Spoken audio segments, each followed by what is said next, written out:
Perfect. Okay, so I will start then.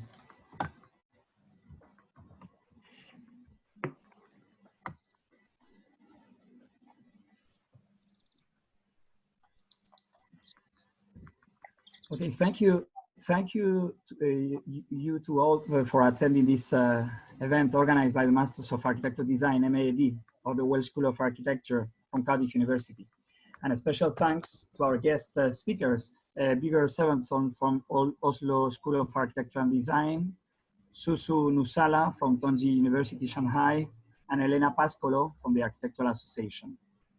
And a big hello and support from here to our MAD colleague, Giorgio Talozzi. A special thank you for making this event happening. Giorgio unfortunately couldn't attend today.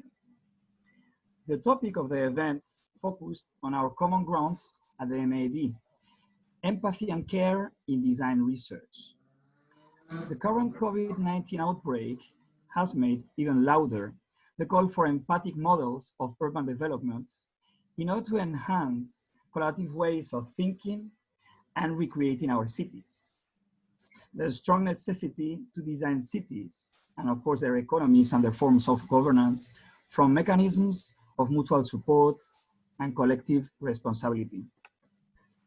We want to ask whether design research has an agency on how empathy and care are perceived on urban power relations and the injustice that these reproduce. In this event, in 3 panels focusing respectively on politics, methodology, and education, we'll share our experiences as lecturers and tutors in the MAD of Architecture Design in conversations with a series of international guest researchers and practitioners. I will now explain the program of the event.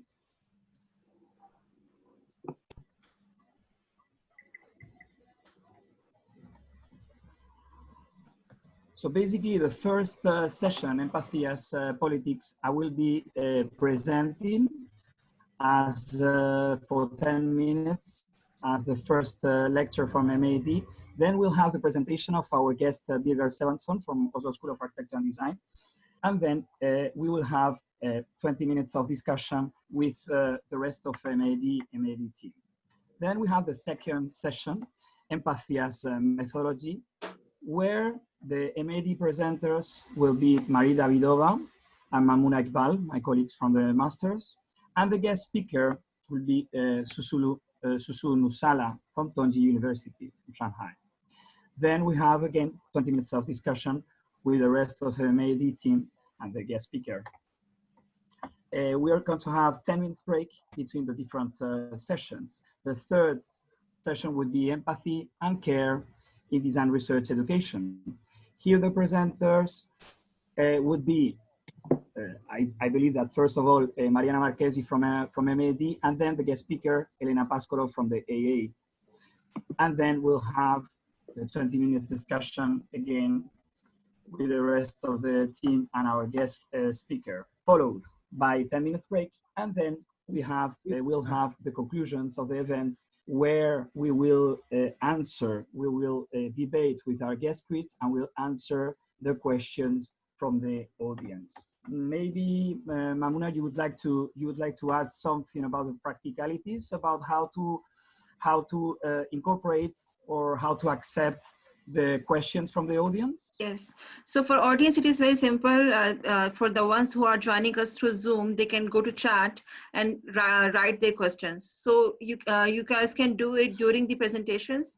And once all the presentations are done in the conclusion section, we will go back to the questions and hopefully incorporate as many questions as we can. And for the ones who are joining us through live stream on Facebook, you can still post your questions in the comment, and we will try to do our best to access as many questions as we can. Thank you. And the other practicality to add on is on those 10 minutes breaks between sessions. Of course, we'll keep having informal discussions between ourselves, and obviously that's the moment for allowing ourselves for coffee or for going to the loo. Then we're going to proceed now with the first session. named as Empathy as Politics.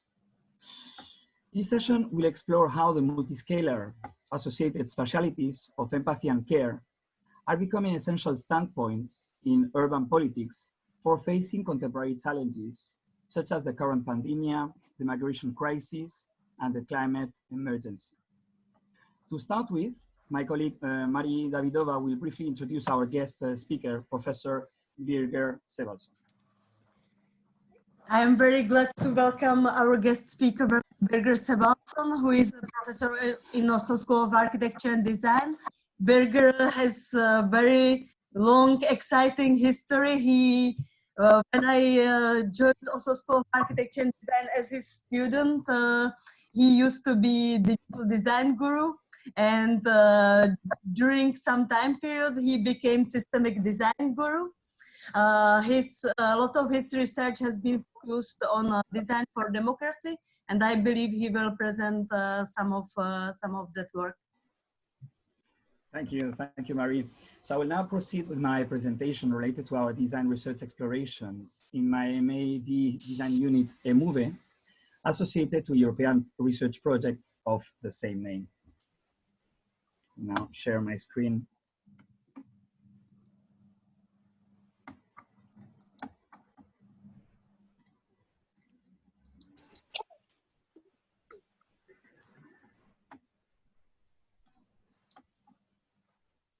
So our MAD Design Research Unit, EMUVE, which is the acronym of Euro-Mediterranean Urban Voids Ecology, explore the potential that multiscalar processes of spatial production in historical urban landscapes may have in triggering intercultural social interaction dynamics. How these processes will enable migrants, refugees, and locals in risk of social and spatial exclusion to participate in the redefinition and the co-production of social space. We are interested in analyzing how participatory design strategies focusing on social values of heritage related to identity and memory might facilitate the collective engagement of diverse communities in their empowerment for the reactivation of their historical built environment. We are working in a very focused area in Sicily, and in Sicily, in the capital city of Sicily, Palermo. Why there? Because Sicily, as most of the south of Italy, has been the gateway to an important influx of immigration to Italy and to Europe that arrived mainly from Libya. So more than 330,000 migrants arrived to Italy between the 2015 and 2016. So Palermo, the Sicilian capital, is a unique scenario to explore how migration could be turned into an opportunity for the reactivation of degraded urban areas and underused and degraded heritage buildings holding special values. Palermo civil society and local government have adopted a welcoming approach towards economic migrants and refugees arriving to the city, which makes the case even more interesting. Luca Orlando, 6 times re-elected mayor of Palermo, conceived the Charter of Palermo as a political manifesto framing migration as an inalienable human right, affirming the right to work, to healthcare, and to social assistance and housing to all refugees and migrants arriving to Palermo on an equal basis with locals, which obviously in this European political context is very engaged. And we are working in the historical city center of Palermo, in the most deprived district of that historical city center, the Albergheria. The Albergheria district is even interesting from the etymological point of view, because historically it means the urban area for hosting foreigners. And as I said, it's the most deprived area of Palermo, historical city center, and it hosts a growing number of migrants and refugees, because of course, it's very cheap to live there. There's a complex, multi-layered and multicultural social and urban landscape in that area, and as well, dilapidated heritage, urban fabric, and many heritage buildings that are in the process of being reactivated through participatory design strategies. So there is a process of forming a syncretic memory and constructing an inclusive identities that are playing a crucial role in the new way of governing this place by the people and as well by the city council. So I just wanted to highlight here three main ideas from the work that we have been developing in the design research unit on empathy and care as politics. The first one being how all the aspects related to urban politics and alternative spatial governance are important here. So there's a process of reaching to synergies between the city council and the intercultural community formed by locals, but as well by many different cultural communities of migrants or refugees for the socioeconomic and urban reactivation of these degraded areas. Therefore, it's a very good example of interculturality as the opportunity or alternative collaborative urban politics. Another point that I would highlight here is how we are trying to study the identities and the vernacular spatialities and architectures from a very empathetic approach. And this might be as well considered very political if we consider current political situation in Europe and in other Western countries. How to learn from the spatialities and the spatial traditions from the migrants and the cultural groups that are now living and working in Palermo, or setting up common grounds with the locals for promoting as well diversity. Therefore, we are all the time working between which are those common grounds, for a first initial mutual understanding, and then from there, how to promote that diversity. Therefore, what we are seeking here is for the intercultural social production of space. So that empathetic understanding and learning process from migrants, vernacular architecture, and their other spatial traditions that are not always vernacular, focusing in their interaction with Palermo's specialities could be interpreted indeed as an alternative political standpoint for the construction of a future European intercultural city. Therefore, we are as well here challenging very much the word integration. It's not a matter for us of integrating some new incomers with the hosting territories. It's about constructing together something new for the future. And then lastly, the last idea that is very much spatial translations of the previous ones is our exploration on third and fourth spaces. How promoting spontaneous encounters and interactions for the construction of the intercultural project by focusing on the common grounds and again on supporting that diversity. So I'll show here some examples of my students' work on the first idea of urban politics and alternative spatial governance. My students are analyzing how the different stakeholders are operating in that territory, what is the level of agency that they have in the transformation, in the spatial and socioeconomic transformation of that territory, what are their different relationships between themselves as a network, which are their different approaches, but as well, politically speaking, how they are related in different ways with the local government, but as well with other institutions such as the University of Palermo, and as well ourselves, that we are working very closely with them, with the City Council, and with that University of Palermo, how universities can play a role of triggering those processes and supporting the local stakeholders. But as well, on top of that, the students are analyzing, are developing a diagnosis on which are the aspects of those agencies and of those relationships and on their effectiveness on getting translated into a real spatial reactivation of the territory, how those aspects needs to be reinforced. Therefore, there is a development of a diagnosis here and how the design starts from that level of stakeholders network, relationships, agencies, and specialities.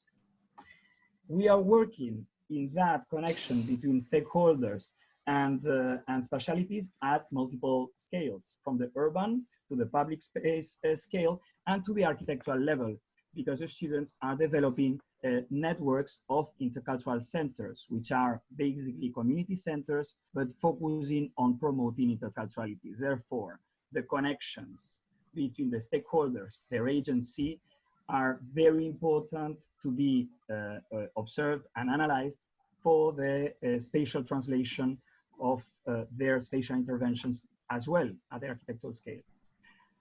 The second question, identity and vernacular empathies as politics. The students are working in depth in understanding the different cultural communities, their different intangible traditions, and as well the tangible ones, the architectural ones, the associated specialities from their own countries, and how there might be first common points between different cultures that could be first encounters between different cultural groups in the new hosting territory.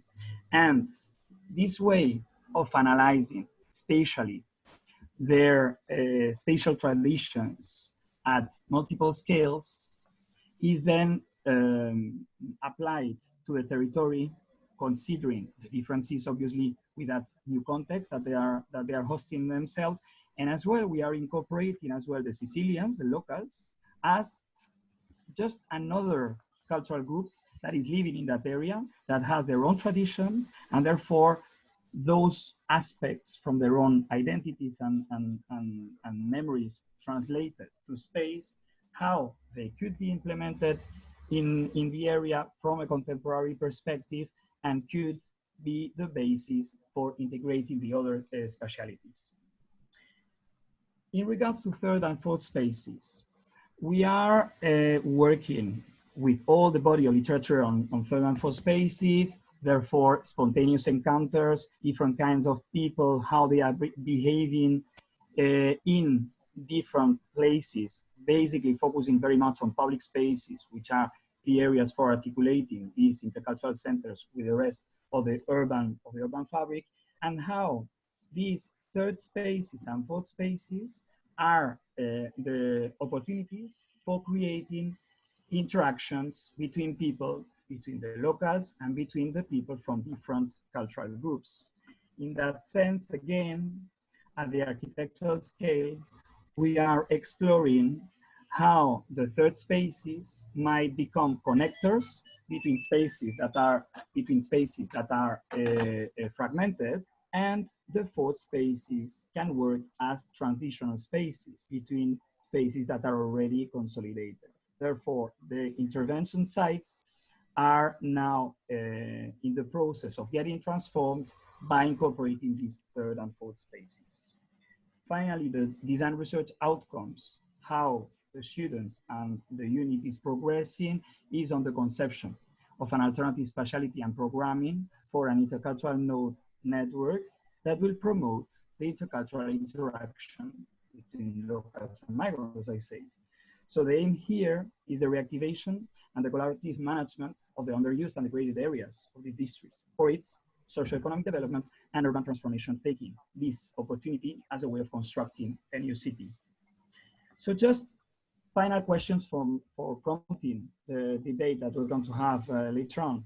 So how should we conceptualize and implement empathy and care as the necessary approaches for redesign alternative urban politics, aiming for a profound and long-lasting socioeconomic development and transformation precisely of those urban degraded areas? And how should we consider empathy and care and their associated specialities, maybe as the contemporary political paradigms for addressing pandemic, migrations, and climate emergency challenges?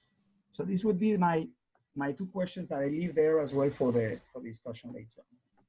Thank you very much. I finished just with an image of one mural painted in our area, in one of our intervention sites, of one of the saint patrons of Palermo, who in fact was a Black African from the 13th century.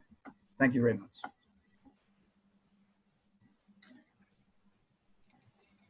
So now probably we can directly proceed if it's fine, Birger, with you, with your presentation.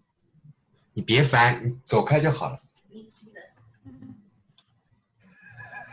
Everyone, can you please mute the speakers?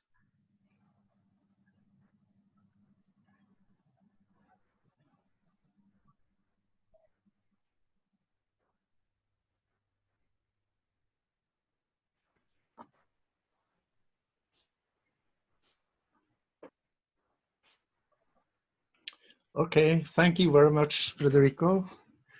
I'm going to disappoint Marie a little bit, but we'll see.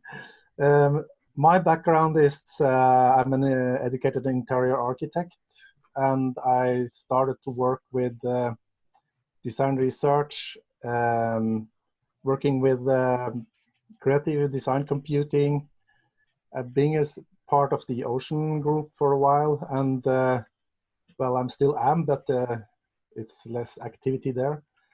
And since I took my PhD in creative design computing in 2005, I totally stopped with computers and started to work with systems and with complexity instead.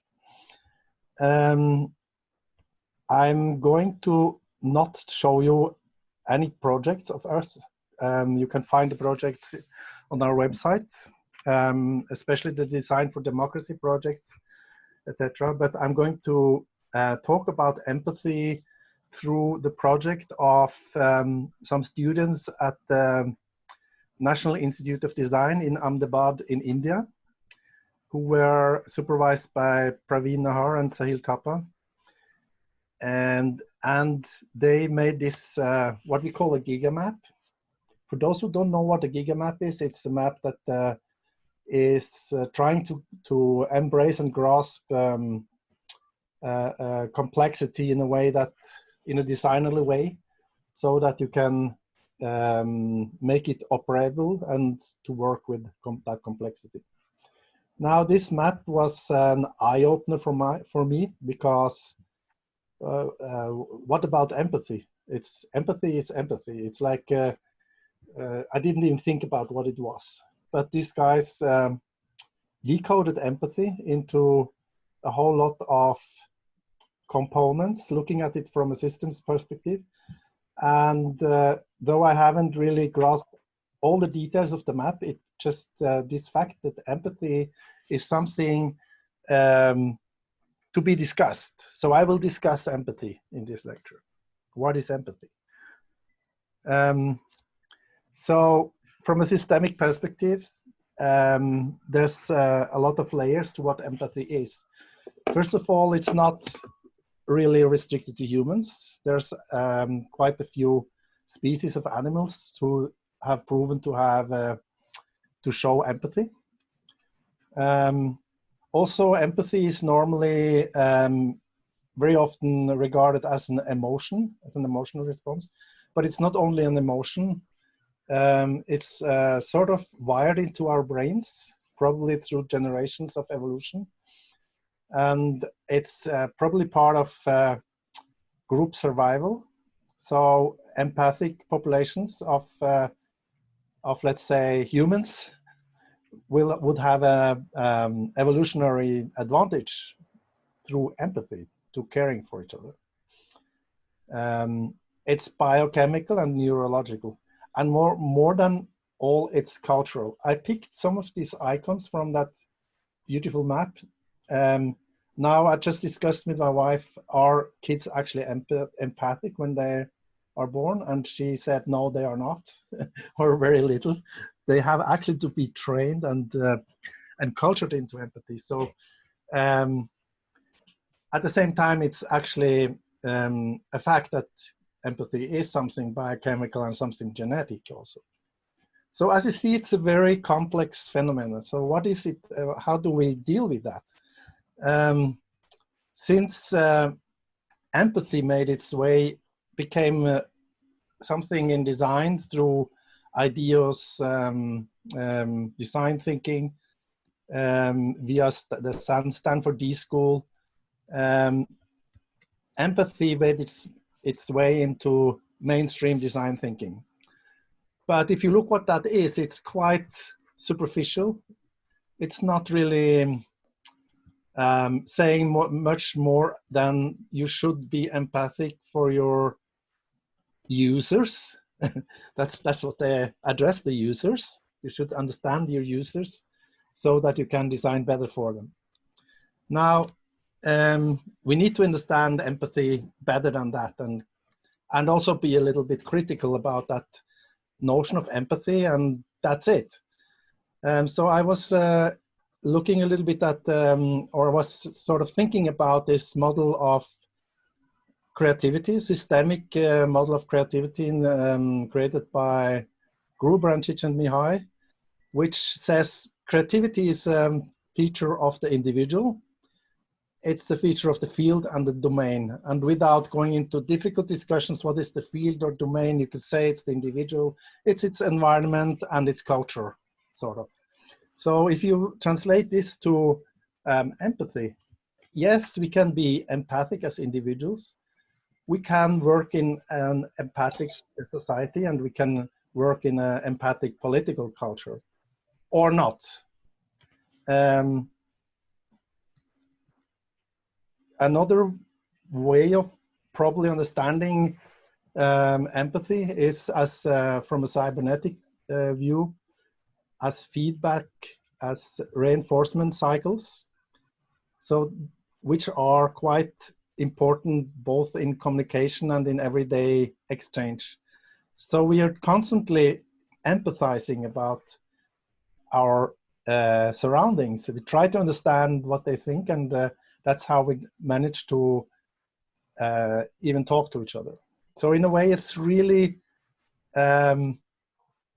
everywhere and nowhere. In a way, it's like the water the fish are swimming in, and at the same time, it's really needed to be emphasized and discussed and brought into the design world in a better way. Another way of looking at empathy is as action, not just as something, as an emotion, as a way of understanding, but also as something that can trigger action. And maybe on a higher level, when we were talked about this individual level, the environment and let's say the nation level. In these days, we actually should try to emphasize that. There's has been quite a lot of criticism in the Design Research Society about the ideal design thinking concepts for being superficial and for being for simplifying too much in the urge to spread a thought and to make it accessible for non-designers especially.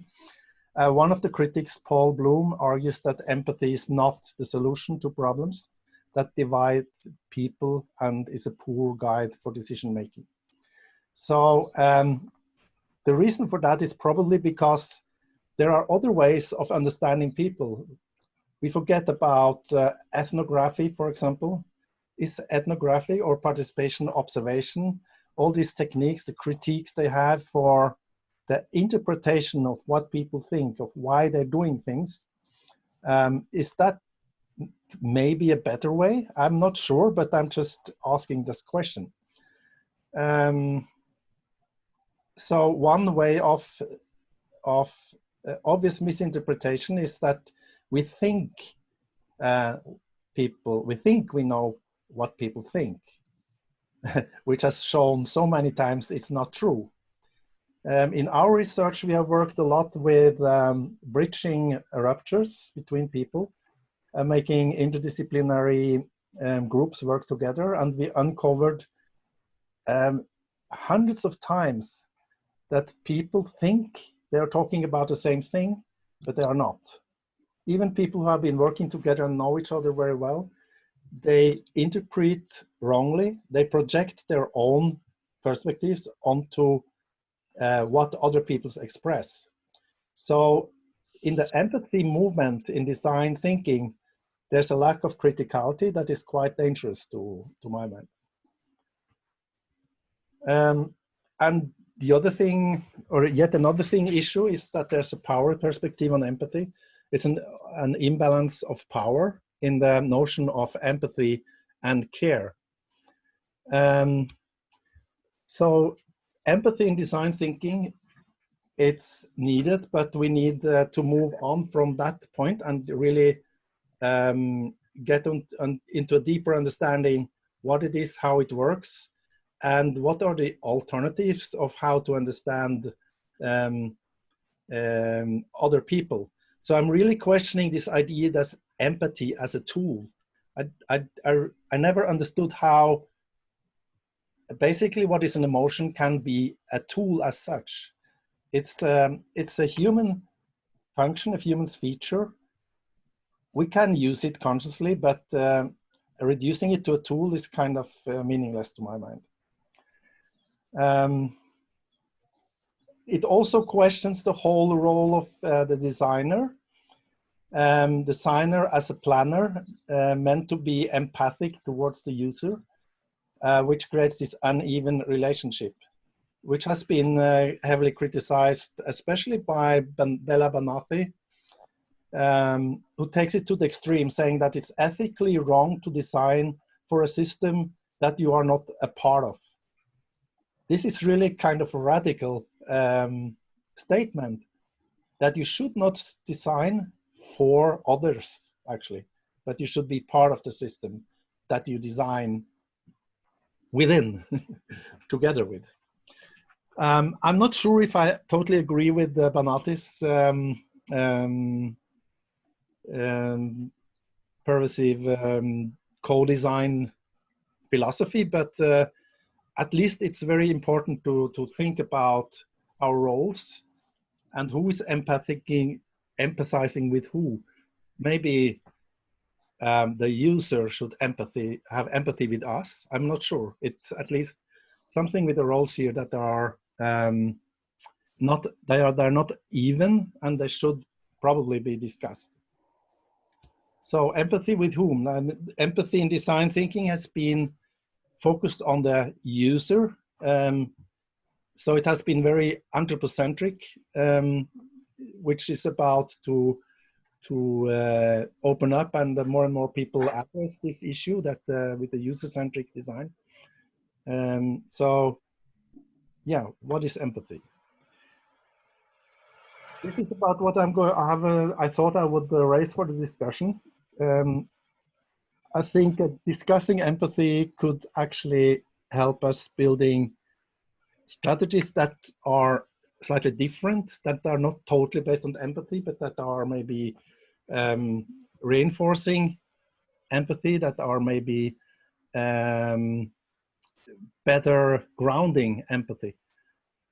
I was working a little bit with sense sharing as a model, and I think that's also about empathy and bridging ruptures between people. Here is a link to the original website of the guys who made this map, and for our website, Systems-Oriented Design, where you can find also Design for Democracy and the bigger networks for systemic design. So what is empathy?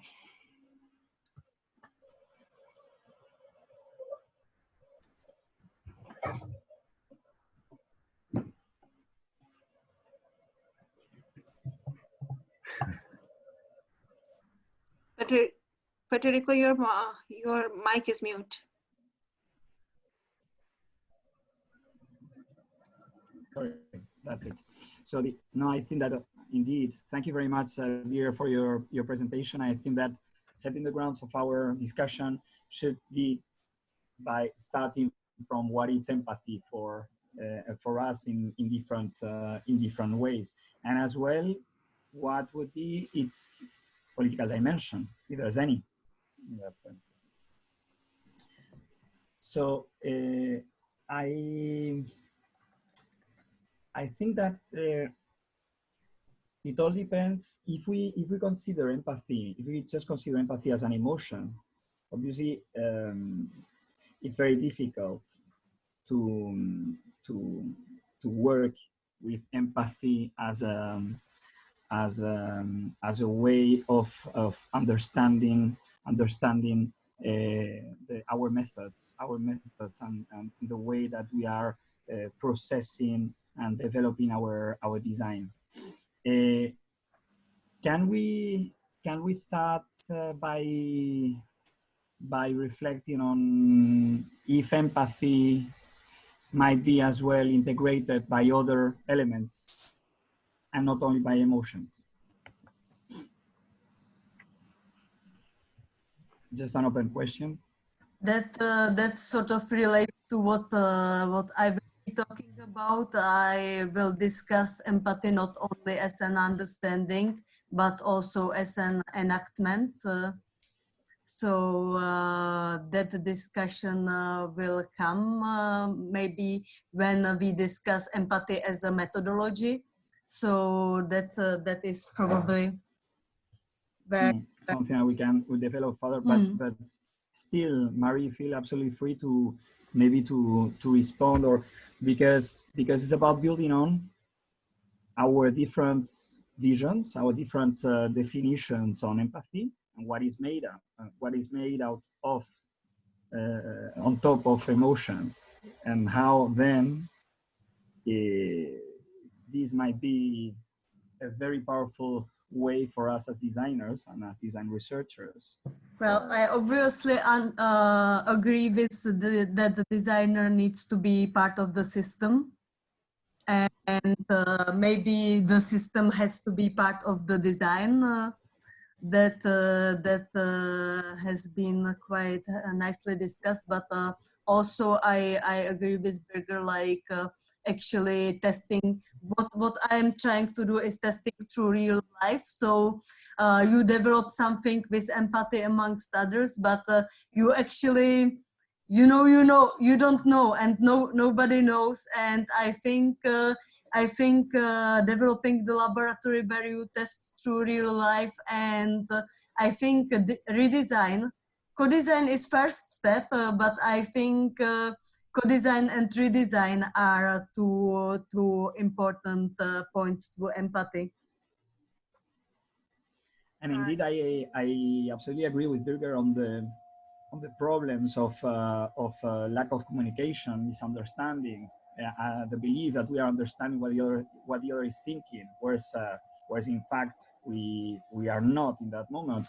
So those aspects are very important for collaborative design in general, and obviously this is something that needs to be very cared of in the way that we are working. But I think that as designers and as the design researchers, probably the empathetic approach might be very much related to, and I'm thinking about my own design research work on interculturality and contemporary architecture design and urban design, is that word of integration that is so typical from this intercultural literature is very paternalistic. It's very top down somehow. And what I'm trying to investigate with the students, well, to be a point that it's an interesting one is that the majority of our students are non-European, which is as well interesting on the way that we communicate with them, and that we find these intercultural common grounds for the teaching to be happening. And in that sense, in regards to interculturality, I think that it's very important to find ways of understanding the others, cultures, the others' values, the others' identities, and the others' memories when they arrive, in our case, to a new hosting territory with all its difficulties. I think that indeed the empathy is there in trying, with all our drawbacks and problems, limitations, of understanding their their own experiences and getting them and all of us participating on an equal basis. That's why what I showed about the vernacular specialities and spatial traditions from different cultural groups, the locals, the Italians, were just part of the equation, another part of the equation on an equal basis. And the idea that it's not a problem, but it's an opportunity, and it's not a matter of integrating, but it's a matter of constructing something totally new for the future, very much drawing on the Intercultural Cities network for the European Council. It's to me very much empathetic.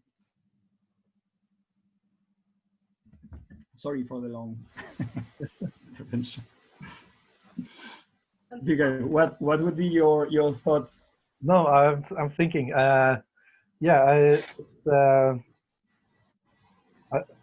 First thought is: are we really able to, through empathy, to understand what people from totally different culture are feeling, except spending years and years and still having deep cultural ruptures? I'm just thinking empathy should be, we should have some kind of really strong methodologies for bridging ruptures, at the same time shed some cold water into this, because I don't, even if we apply hardcore or very advanced ethnographics studies, like I think the anthropologists, they understood that they didn't understand, so they stopped observation and started with participatory observation, and then they even understood that they still don't understand, but at least it's very important to understand that you don't understand. Do we need to understand how deeply do we need to understand each other to apply tolerance and respect in a way? If you look at if you contrast it with let's say politics, let's move up to politics. There's obviously some very unempathetic politicians out there, and they are multiplying. And this makes it very clear what is empathic politics and what is not. But if you look at the politics that is we often regard as less hostile or more empathic, they failed in so many ways, and prepared the ground for unempathic politics in a way. And empathic politics, where is the empathy for the white trash, for example? There's no empathy, and of course it accelerates into explosive situations. We have a big uprising in Norway against windmills, like green power, because the municipalities and the local people were not involved. They were overruled by green politics from the center of Oslo, so there was no empathy.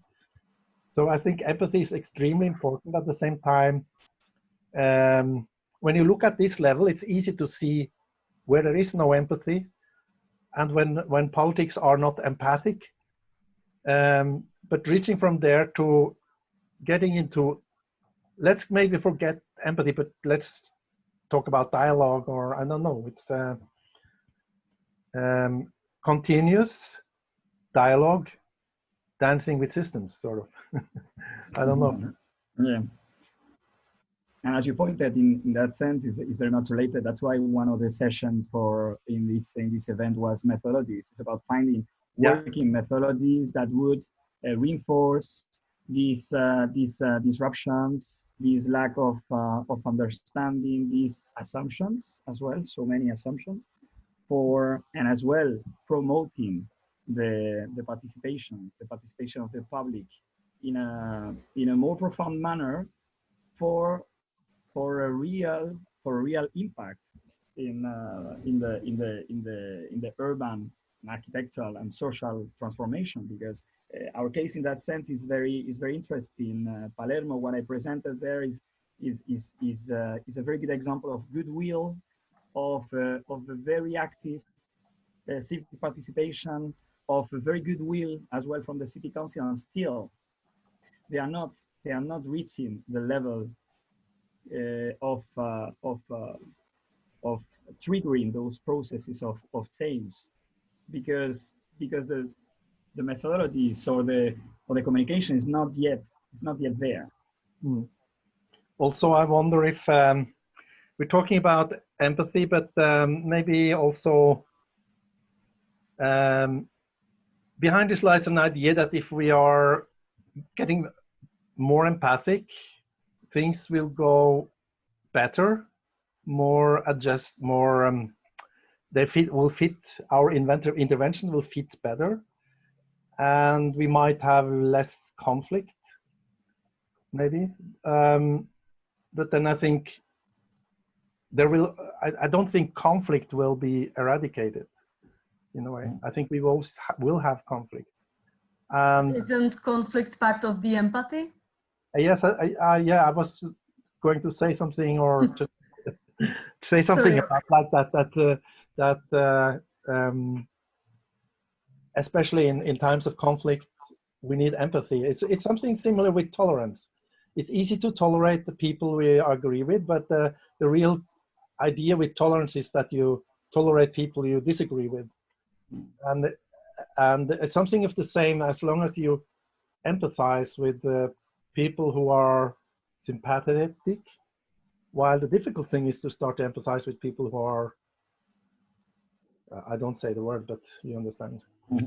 So, and I think there's where the things, other concepts like the concept of justice, fairness, for example, I would really like to try to build a better methodology around that notion of empathy. I think fairness is very important. Justice and fairness. Absolutely. And how about, because you mentioned precisely, and this was part of our discussions across the team for the preparation of this event, this duality between empathy and care that you mentioned in your presentation. How would be the differences and the way that these two approaches might be successful in the design research, in our design research methodologies? Oh, that's difficult to answer.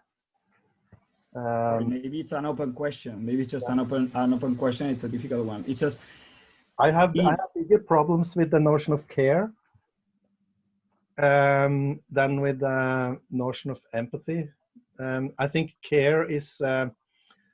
We have a good friend, Peter Jones, who did write this book, Design for Care. The design for the care situation has a very problematic power imbalance in a way. So you have a care provider and a care receiver normally, and at least in periods of time, this can be quite tricky and quite imbalanced. Over time, maybe balanced, but I think there's discussing empathy, care together with power is quite interesting to my mind. It's interesting because we had quite few discussions about that before we put that title. So half of us wanted to go for empathy and half of us for care. From different, obviously, from different approaches and different literature review bodies, obviously, and that made it very interesting. Maybe just for concluding, because I'm concerned about the time, and maybe for concluding our first exchange. And for concluding our first exchange, maybe we can have some final thoughts on how empathy is becoming something very clear, on something that needs to be much more focused, or a value for addressing crises such as the one that we are experiencing of COVID-19. It's something that becomes very explicit that during that period, empathy was absolutely key for all of us to survive. And I think there's something there that many of us reflecting on our field of design research in that respect. Is there any thoughts in? Elena had some. I have empathy with Elena, so she had her hand up. Okay. Hello. I guess it's always important to note that within all of these discussions, it's good to have a sense of humor, no? No, I guess all of these terms are so loaded, and they are so open to enclosure and I guess what we have to guard against, and I think it's coming through in a lot of what is being stated, is to understand that there are always power relations. And I guess as designers, our particular, I guess, sensibility or sensitivity is to understand and unveil where those power relationships might lie. And for me, the opportunity is, whether we use empathy or care, to keep the conversation open. I think it's the notion of keeping the conversation open to understand that we have completely superseded and advanced beyond the planning of projects as a fixed state. Yeah. And that we are open to transgressions, we are open to conflict, we are open to dialogue. And for me, this is what it's about. It's about transcendence. And that's all we can bring to the table, wherever that table might be and whatever platform we might find it. So I think I quite like those disjunctions, the openness, the misinterpretations actually that you mentioned as part of your presentation. I think it's those glitches in the systems which actually blast the field, the domain right open for new horizons of exploration that we haven't even considered before within our own position, within our own giving or taking of care, within our own receiving or transmission of empathy. So for me, it's just keep it open, whatever term you use as a method. Mm-hmm. I'd like to say, of course. I think I'd like to just add to that, yeah, keeping it open is really critical. Going back to one of the points Berger made, which was, you know, maybe it's not all about humans either. So there's a whole lot of complexity involved when you're looking at systems. So keeping open means that you actually need to be aware. So awareness, being aware of those elements, whatever they present in whatever way they present themselves, is kind of critical, I think. So that way you do keep it open, because things are dynamic, it's shifting all the time. Yep. Okay, thank you very much. Is there any other thoughts that you'd like to share before we proceed with the first break, or shall we? I just wanted to add, if I may, I agree about the openness and the flexibility and the dancing with the systems. At the same time, I think we need to have more, not necessarily methods, but practices, praxeologies,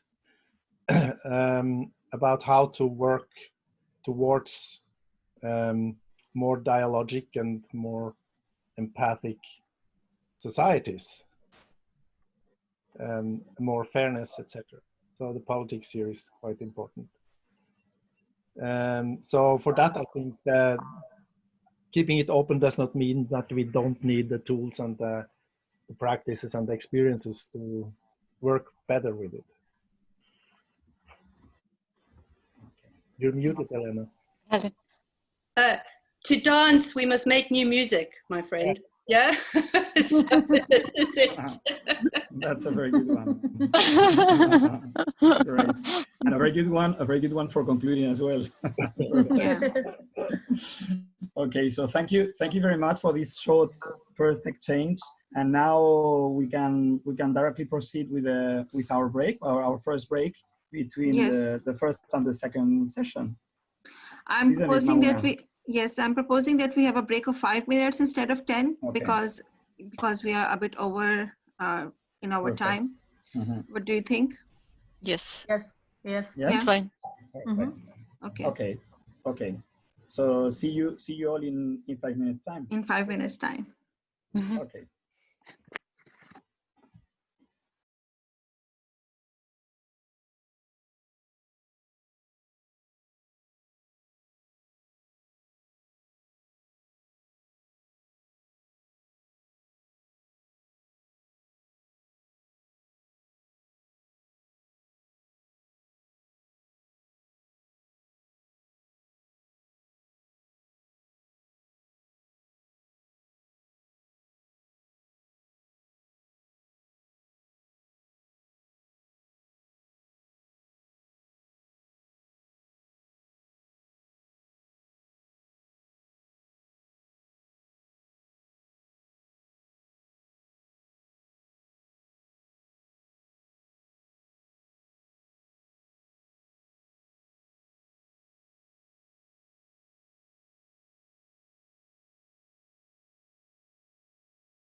Okay, I think that. I think we can start. Yeah, I will turn off my tea can because I thought I managed to make a tea in the time.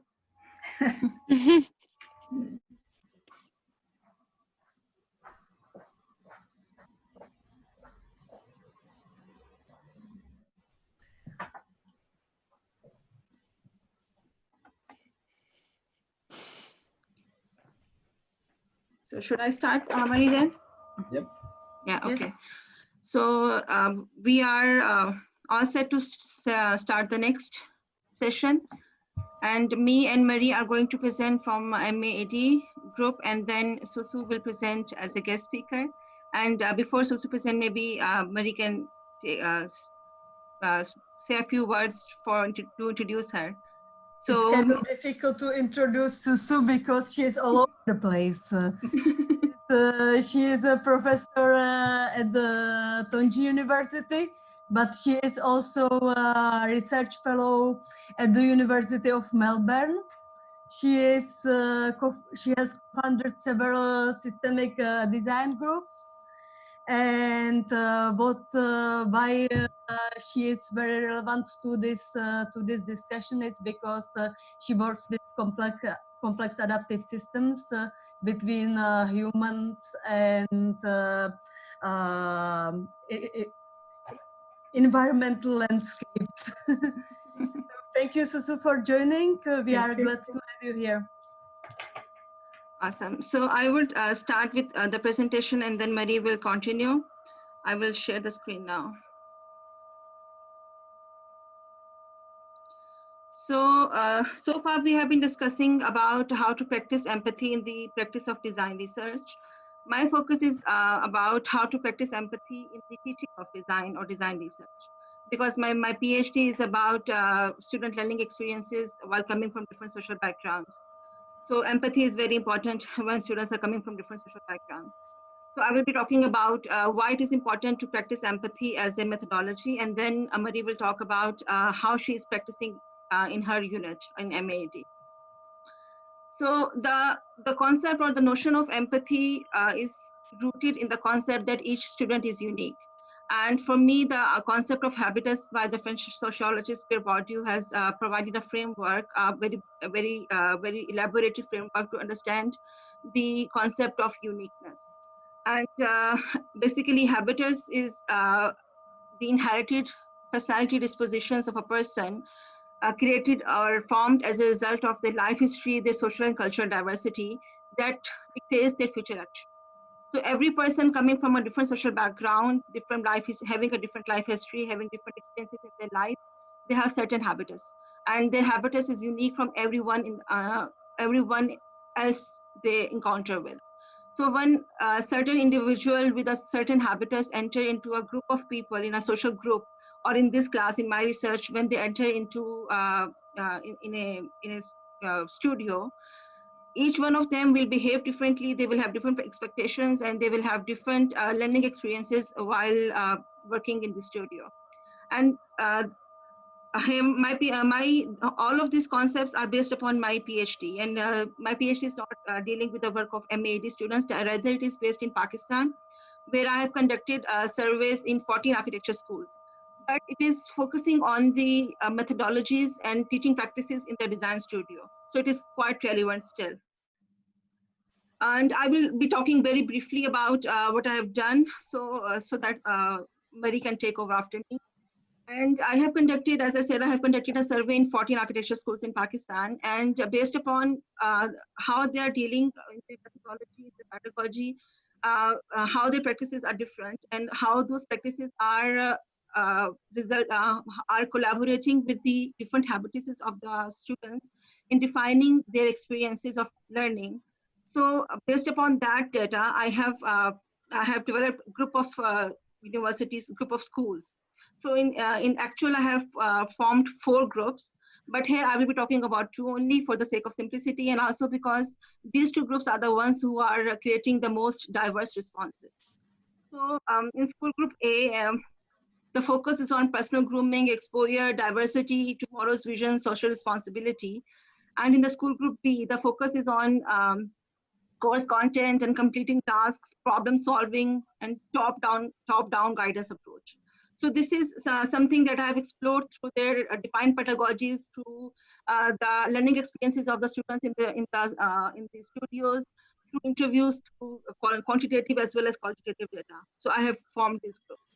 And in the next step, I have asked students a range of questions to understand how their experiences are different in different university groups. So I have asked them around 10 questions to understand their experiences.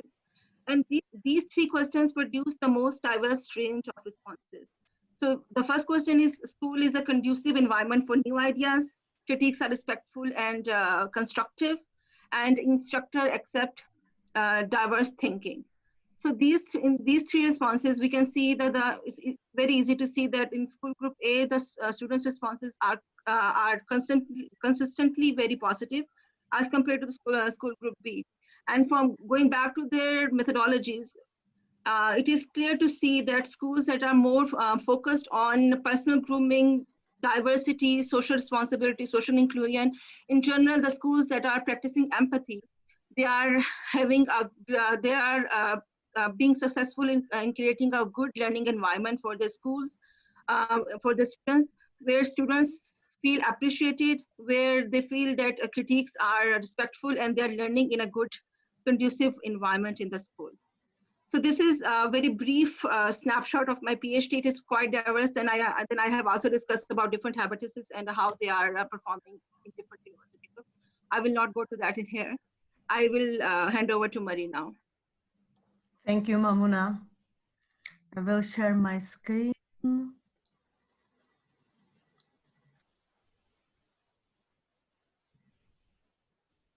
I will actually start with something my very good friend and colleague landscape ecologist performed for my students in Prague when we were starting our unit.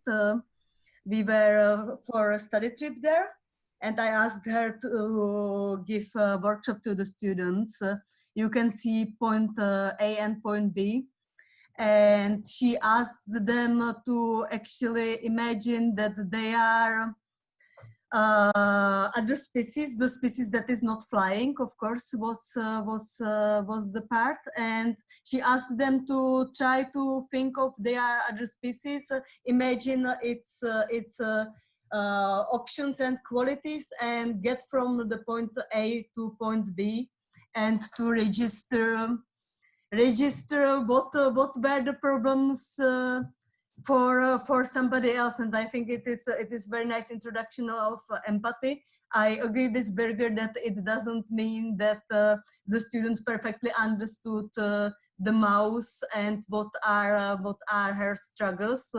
However, it was introduction to empathy on how to, or it was introduction to methodology on how to think of multi perspectives. And then I will get to, wait a second, it is not, yeah, okay. Then I will get to what I typically work with, and this is something called Minimap and Gigamap, the real life laboratory through full-scale prototyping and reflections, and those things go in feedback loop. It's not one process, one linear process, but those things go in feedback loop. Because what I think this is beautiful Gigamap done by one of my students who actually has his team responsibility within the unit to synergize everybody together. And these are mini maps of different students, which are finding relations amongst each others and amongst each other's agendas. And those lot of letters are interpretation of every relation that has been drawn with that. I mean, of course, nobody will ever understand everybody, but trying to search for understanding, and what I will talk later on, enacting the understanding, it is, I believe, very important. So this would be from co-design workshop from practice project we did in Prague, where actually local stakeholders were invited to draw their mini-maps and present to each other what are their mini-maps, what do they want to do with certain land use, and what are their agendas. This is example from a workshop for actually our prospective students that are using this methodology and they start relating between each minimap, one finding relation together, and they have to end up with one collective design proposal. This would be testing another approach when the students all have to cut their minimaps and they have to organize that together and find the different groups of interests and then relate amongst each other. And that would be sort of training for different co-design workshops with local communities, finding relationships amongst each other and actually being set by people what they want, and the people would find relations amongst each other and the students would search for relationships amongst each other. Of course, tangible objects are a very good empathy driver for generating understanding, and then I'm getting also to that part of enacting, which empathy means to me, not only understanding but enacting. This would be example. I just put it there because it perfectly represents, not because it's perfect representation, but communicates the best what is the discussion, placing the designs into real life, and then actually getting into confrontation with real life, with real environment. I mean, if you see this dancer who has improvised for this pavilion, I don't know how I would tell you or describe this, but I think if you see that picture, you get an understanding on what is going on here, right? Of course, then the discussion of different people through actually generating opportunistic use with empathy of actually getting opportunities, because exactly we don't understand this bird, what the bird needs, but we generate prototypes that would actually generate opportunities for different users. And here getting into co-designing, these kids were playing on our installation at the moment we were building it, and they perfectly told us where they want what and what is missing there and how to do the thing to be fun, which we probably wouldn't understand through thinking what the kid might like, but they know better than us. And excellent creative tools how to drive empathy through actually doing this is the landscape ecologist I was talking about. This is her seed bombing workshop, explaining to kids that we need blooming plants for pollinators. You know, this mother, at least in Czechia, not too many of the parents would care about sustainability, but because their kid care, suddenly this topic is very interesting. So actually it is something like misusing people's kids to generate empathy through their parents. Those kids are making cups on our installation where they are making cups with honey blooming species. They took total responsibility for this installation, and they were hanging there barefoot over winter, and then the honey blooming species were growing. And then another part of the empathy is actually generating those such empathies. We engrave QR codes offer the opportunity of DIY the prototypes with modifications the people want. If I go to this introduction video of this unit, I will just scroll through some prototypes we are recently this week publishing for DIY for Cardiff community of Grangetown. There are several YouTube videos with teaching people what to do, why to do, and if they want to do that, of course. And if I just scroll through the introduction to this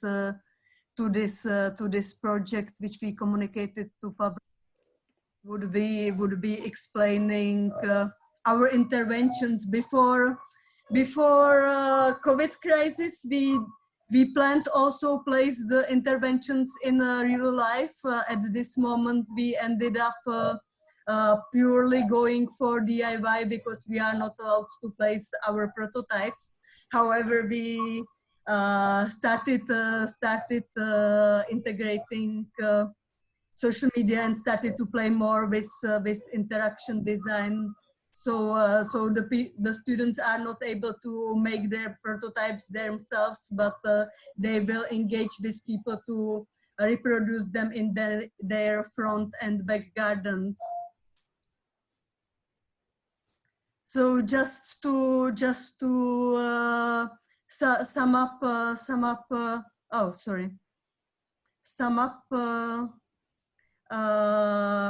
what I wanted to talk about is actually to be empathetic. I believe, and I'm not saying that it's perfect solution, but I believe to be able to be empathetic, you also need to understand to yourself, knowing what you want to understand, also what the others wants.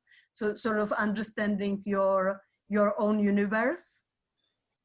Then relating to other universes. When you understand that you have your own universe, you might be able to start understanding that the others have their universes too. And if you start relating, you might start understanding what could be there, and that could hopefully generate empathy through understanding and enacting, then developing synergetic design.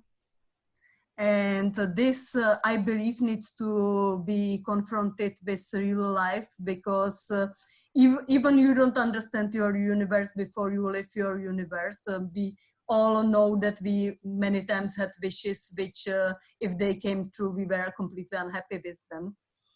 And this confrontation with real life generates empathy with the environment that needs to be reflected and redesigned through confrontation with that real life. So thank you.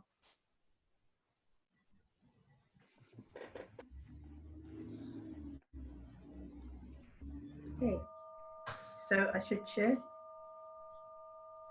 Yeah, if you would just start to Zoom. Yeah. Okay. You hear some weird sounds there. Maybe we should all mute, because can you see the screen? No. Can you see you No. can't see it? Okay. not yet. Okay, trying It sometimes again. takes time. Yeah, how's that? You got it? No. Okay, hang on. Yes. Yes, we have something now. Thank you. Sorry, just takes No time. worries. All right, so I'll just get rid of this. All right, so all right, so you can see the screen. What is this great big thing here? We can see an empty screen if that you have shared. Okay, hang on. I don't know what's going on. So Maybe the internet is a bit slow on your side. I don't know what's going on. Sorry. It's okay. Sorry. No. Should I download your presentation, and should I? Yeah, something's not right. I'm sorry. Oh, okay, I will download it. Is it the last one you sent me? Yep, it's absolutely the Okay. last one. So I need to download it. Okay, I'll just try again one more time. Should be just sharing, but it's not. We can see your desktop now. Yeah, Can how's we? that? Yeah, Is that it? it's there. Ah, Yeah. okay, second time, Okay, excellent. third time lucky. How's that? Okay. All right, so I'm just going to leave the side bar up because I like to jump around. So I'm going to just start with I do quantitative methodology for PhDs, and I actually do that course. So over the last 5 years, actually, we came in the last session now in spring was very interesting because we ran a lot of methodological approaches, and empathy was something that was really brought up a few times, and the students all wanted to, they're all PhDs, so they were all wanting to discuss what is a real methodological approach in accordance with empathy and all the issues around empathy. So it's not just empathy, but everything connected to it, how to be aware. And they wanted to understand and discuss much more rigor around how do you measure it? What do you do? How do you find ways of actually understanding new environments? And I like that comment about playing a new tune, you play a new tune to, create a new dance. So one of the questions that came up, or one of the discussions rather, was about how do we interact with the digital world, and what about datafication, data and quantitative approaches? What are we actually doing in terms of a group of people to understand what that really means? So in the past, and then what that means now. So these are the kind of the 5 quick points that I'll go through, which came up over that semester's discussions. And so it's really, I'm going to talk about concepts and actually try to touch on the things that Birger brought up earlier, which were very interesting in that we do need a bit more rigor and understanding. Also what Marie just said is that, like, whose environment are we actually focusing on and whose perspectives? So how do you actually capture that in any way? So it's a bit of a more technical discussion, but I wanted to bring that up because I knew that others would maybe do a different take. So I'm going to do the technical part of it. So the then and now, there's the discussion for data, information and knowledge, and why is that relevant? Knowledge systems, and the background, of course, is systemic design and complex adaptive systems. So I like to look at what kinds of the range of data or information or experiences that you might actually encounter, and then the applications of it. And why is the longitudinal and bottom up something really important, in terms of empathy and building blocks? So just unpacking this discussion that we had this year and during lockdown, and some of my students were actually from Wuhan, so it was all very, very real. And so we talked about the then methods and what does that mean? So from data to information and knowledge, and the application of experience and processes and analysis. So processes being quantifiable and traceable, that's in the immediate past approaches. Analysis, specified data sets and correlations and feedback loops, for example. So looking at past data approaches and how did that impact the understanding of knowledge? So because knowledge isn't just information, it's a live dynamic thing. So you need experience. So empathy is always present if you really want to understand an experience. It needs to be a part of the data set. That was the discussion. So the application and information is relevant and has a relation to the experience and environment that you're working within. And that's how we're kind of building the knowledge and where are we and what we're going to do in the future. So the information and the knowledge, in order to try to achieve a result, if it's possible, it may not be. So there's the policy making or the governance and the processes involved in that. And those transitions are always dynamic. There's the discussion and the conversations and the new forms of datification, which are constantly developing. And then there's the analysis, which is also constantly developing. And why are all these things important? Well, if you're going to have an understanding of your environment, you need to understand what's happening in the digital datification and all of that aspect, because from 2016, it's really, big data has a huge impact on the way in which we operate. So the students were very concerned about wanting to address that issue, that we can't really ignore it. It's there. If you're going to do anthropological or ethnographical work, the way in which we organize our data sets, or having good governance around approaching data sets or datification information, and then how you're going to develop your knowledge is important. So that's the relevance of it. And here's just a quick snapshot of, we were talking about previous conversations about the different layers involved. So you can have the personal knowledge, the project knowledge, and then if you have 100 of these eggs, you've got another layer yet again and again and again. So there's the scalability issue in relation to all of these transitions from data to information to knowledge. And of course, it's not linear like that, but trying to understand, problems that are identified in the project might be static. The person relying on solving problems is probably in transition.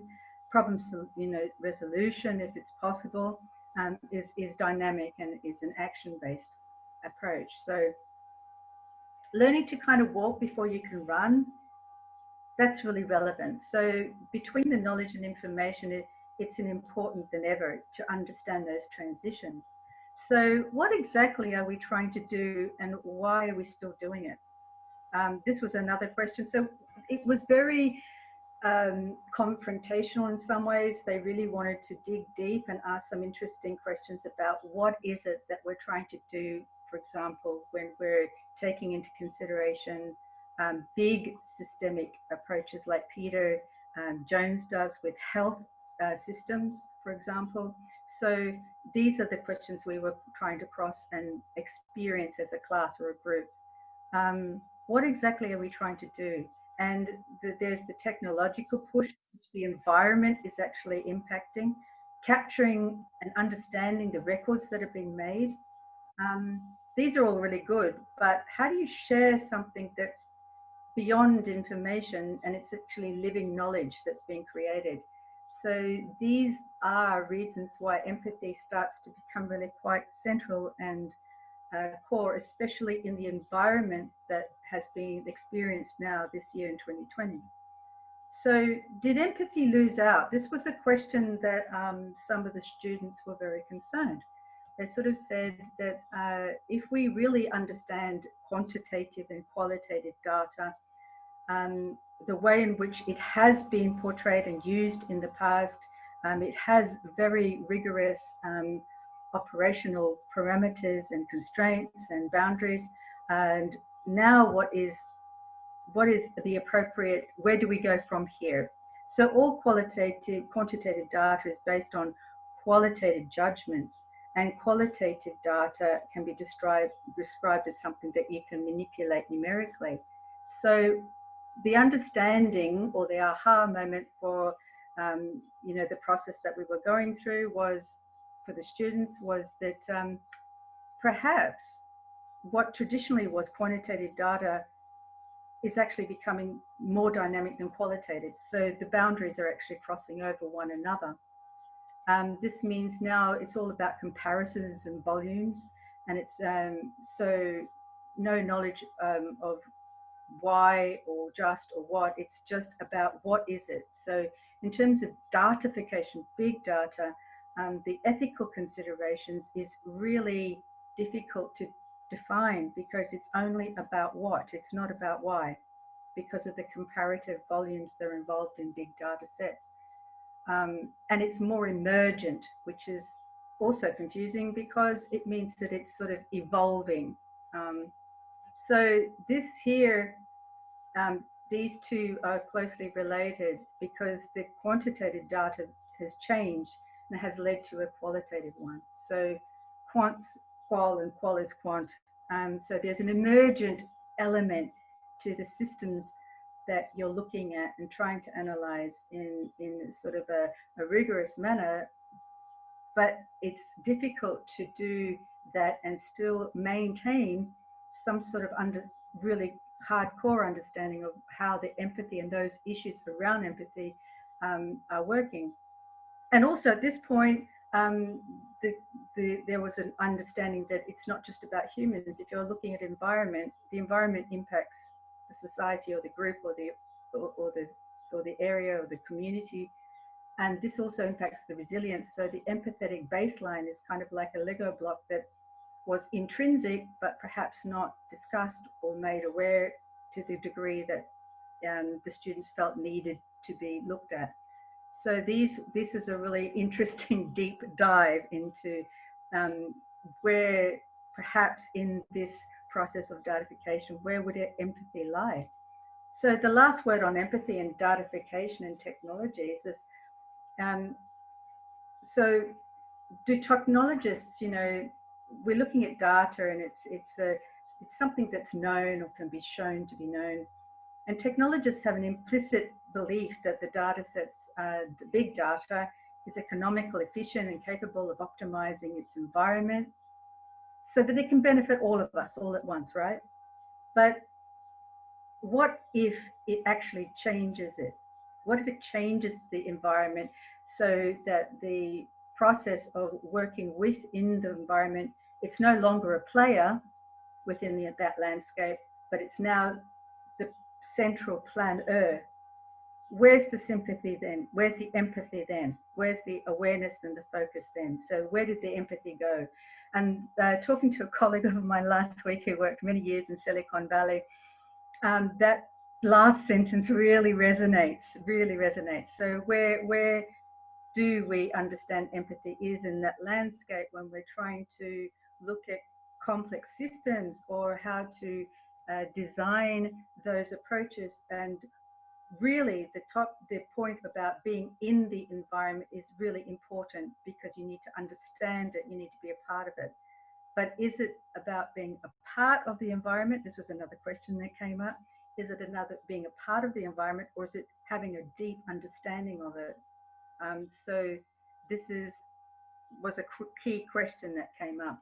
So datification, on the last word of technology, we discussed Silicon Valley and the huge impact it has on a lot of people working within our professions.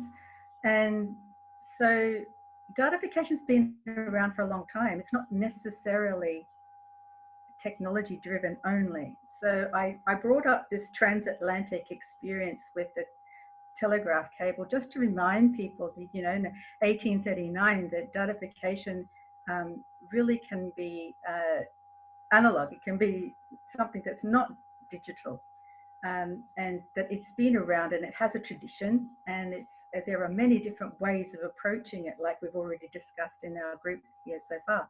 So we need to continue to explore and experiment. And I like that phrase of learning to dance to new tunes with all the different forms of transitional exchanges, and keep our minds and approaches open while we're trying to find and grapple with ways of making it more solid for those exchanges that we want to really try to understand and build on.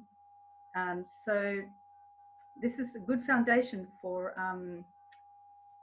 the continued diversity and the necessary companion to empathy. So that's where we left it, and we will continue that later on this year when and if we ever get to go back in autumn. But this is where I'd like to just pause now and finish that.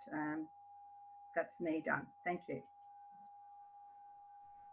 Thank you, Susu. That was very interesting. You just reminded me. I know that it's something quite else, but you just reminded me of part of the project my student is doing now about those biocorridors. He is actually developing an app where publish all those prototypes.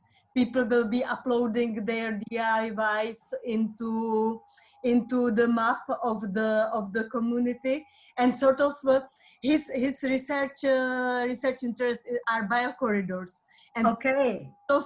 we are sort of aiming at that. If you see your neighbor has done that, and you are the missing part of the biocorridor, you actually see that, or your neighbor will tell you that you have to do your as well. And obviously we want to collect data for our students' research about who is reproducing their work, whether is anybody doing that, and how do they do that, which would be part of their design thesis.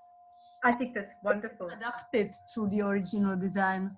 Yeah, I think the awareness of having to grapple with how we're going to incorporate, engage with, you know, data, information, the transition into knowledge, the top-down emphasis that's currently, you know, that's the strong one.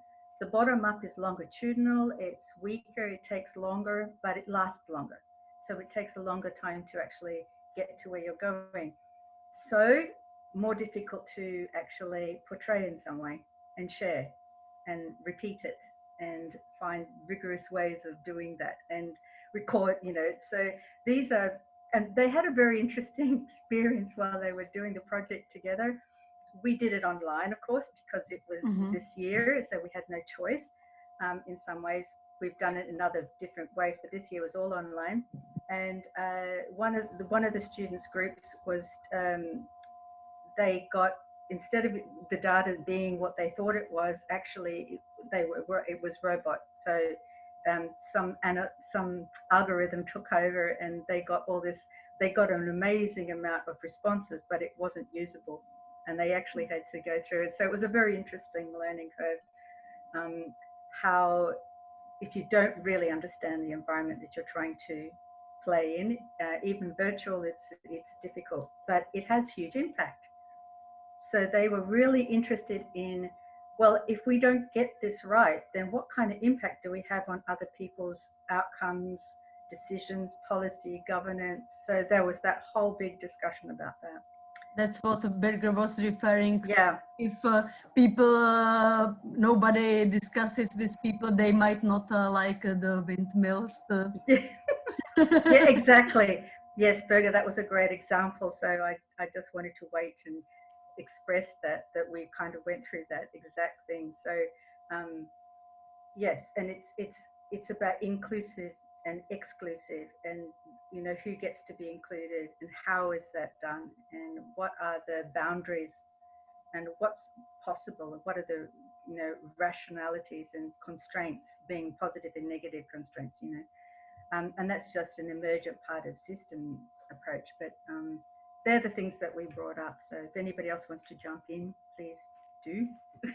If I might, I'm sitting here and thinking maybe not all empathy is wanted, like the empathy of the psychopath knows how to manipulate you, and now the psychopath has become driven by big data. They know exactly what you want to buy before you know it yourself, but through big data empathy in a way. So I don't want the empathy. I don't want people to know what I think, to to live into, so that if there are it depends on who's using it, right? And who's the psychopath. Yes. But then I would say, if you don't have empathy with the psychopath, you will never help the psychopath not being psychopath. No, that's a misunderstanding, Maria. I understand what you mean. Everybody who knows anything about psychopaths say that there's no way of doing anything about it. But this was just a metaphor to what information now is talking about big data, actually, how that is connected, and how you can say those algorithms start to know things about you that you are on the verge, on the limit of what you know, what you are conscious about yourself. So we did discuss, that's a really great point. We did discuss, you know, the impact of siren servers, you know, like Google, the really huge ones, you know, that in fact, for them to be terribly successful, they do become narcissistic as entities, non-human entities, governing and impacting humans. And the narcissism is there because siren servers can't be wrong, right? Computer's always right. So there was that question that came up. And so where's the point? And that's actually heavily involved in governance. And, you know, I don't need to go into all the other stuff that's happened in various different parts of the world in terms of politics, but that impact is there. And then, you know, the question of designing, what does that mean? If the system that you're basing your decisions or trying to create a virtual project or environment is based on a narcissistic siren server, so what's the question?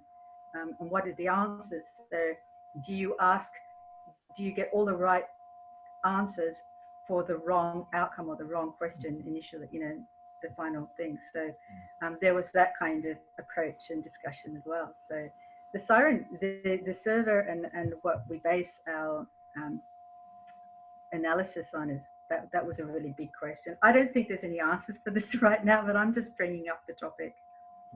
I just want to mention that I really like the enacting empathy idea, and it was sort of what I try to think about as empathy as activity. So I think there's something really cool there that speaks more than verbal communication, or speaks at least differently than verbal communication. Yeah, I think empathy is closely related with tacit knowledge, and I think it has been for a long time neglected, whilst tacit knowledge or even subliminal knowledge is actually, you know, people are driven more by that quite often rather than rational thinking, and I think. Understanding of tacit knowledge, of course, Donald Shen explaining this enactment through designing. Then I try to relate to co-designing, and then the enactment of the real life. I like that point about tacit knowledge. I think it is underestimated or not maybe investigated as much as it ought to be. I love the analogy that was about a mouse. You know, we don't understand what the mouse. Your presentation about how the mouse, we don't know what its real. We don't know its real world.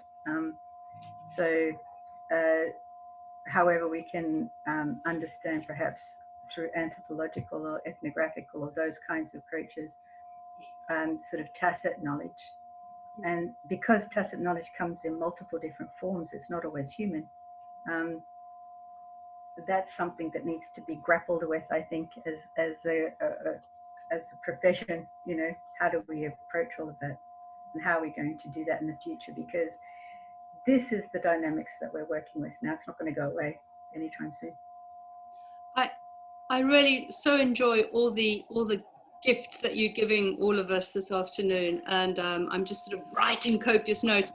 But the one question that sort of stuck was one about, well, where's all the empathy gone? And what I wanted to ask was, well, where has all the intuition gone? In as much as it maybe ties back to your discussions now about tacit knowledge, I think maybe as a counter argument to datafication, what we bring as design is also this ability to transgress the strictures of method, as if that's any guarantee, right? But to actually maybe bring in more of an anarchist, playful notion here of intuition. You know, sometimes you just got to let go and understand that you might not be solving a problem, but you might be inventing a paradigm. And I think that's where, again, it comes back to leaving it open. You know, these are all, I guess, procedures and protocols.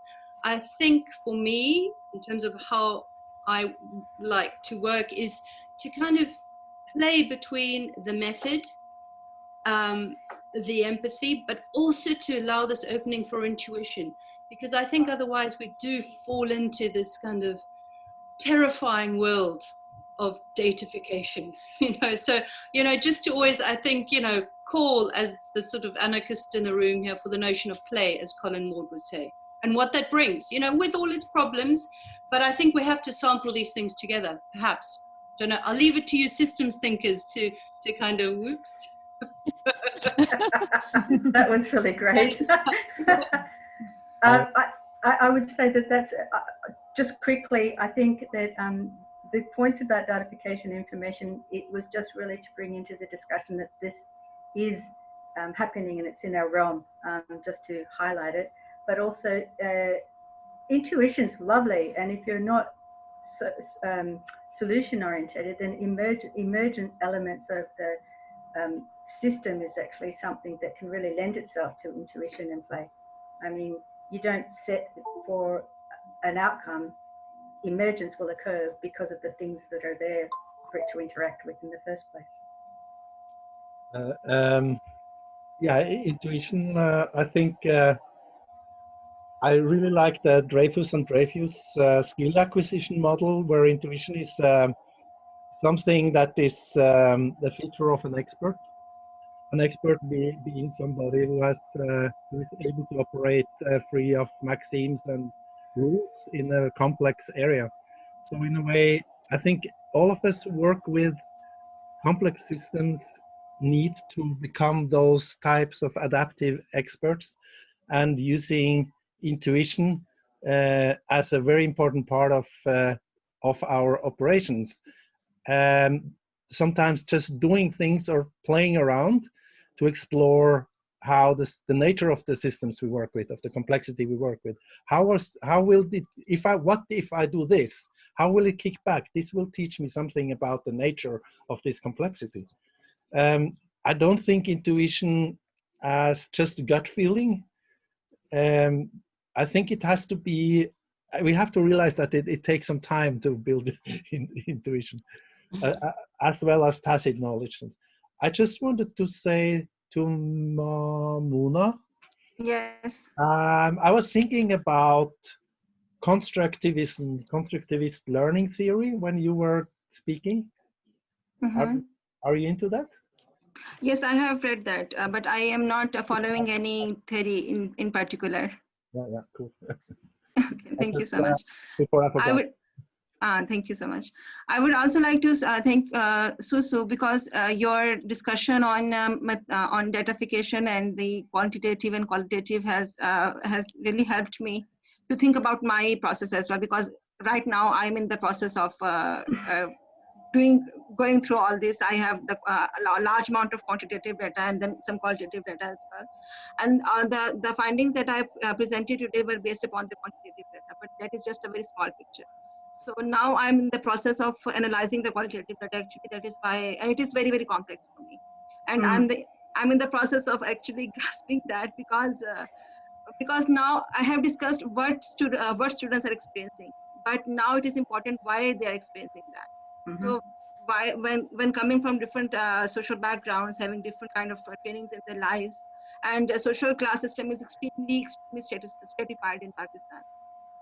So when they're coming from different social backgrounds, they're coming to architecture schools, and then how methodology is playing a part of that school, and then how their own social training is playing a part. So all this is going in the qualitative data. And yeah, that is something very interesting for me to understand. And I don't think I'll be able to completely understand it, but because I think having 50 interviews is not enough to understand the complexity of the learning that is going on there. But to enable for me to be able to understand that is through empathy, to understand what is going on in their lives. So this was very interesting. Your presentation was particularly very interesting for me. Oh, thank you. So I think, yes, a lot of the times we do start with the how, and then we kind of go, well, what was that? oh my Yeah. goodness, now I have to ask why. Why was Why? this the case, you know? So this Yeah. is quite a natural process, I think, you Yeah. know? Yeah. So it's a good sign, I think. It's a good sign, yeah. Yeah. Thank you. Thank I you. think that was a good conclusion for the session, because we are just having 5 o'clock to keep up on time. Yeah. If Yeah. everybody agrees. Okay. So should we have how many? 10 minutes or 5 minutes break? What do you recommend? Probably 5 minutes as well, if Five everybody minutes? is okay. Yeah. Okay. Okay. Okay. Great, So see perfect. us in 5 minutes. See you, Thank see you you in all 5 for minutes. the great discussion, and Yes. Thank you very much. and Mamuna for presenting. It was very great. Thank you. Thank you so much. Bye.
Time for ice cream. It's true. Sorry? Either ice cream or gin and tonic. Both. 5 o'clock. And 6 in Italy. Hey, it's 7 here, so I'm well and truly ready for that. Yeah.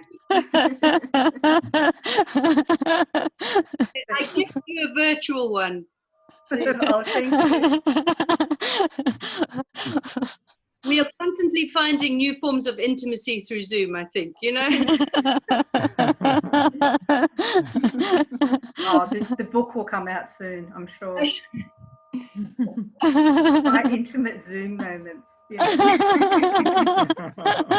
Perhaps some that I don't really want to share, but anyway, they're out there now. It's true. So, So if you think if you are we can ready, then we can start. start. Yes. Okay. Okay. So maybe let me.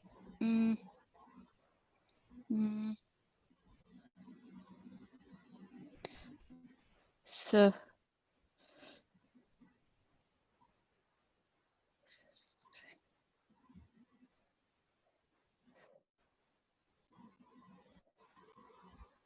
Okay.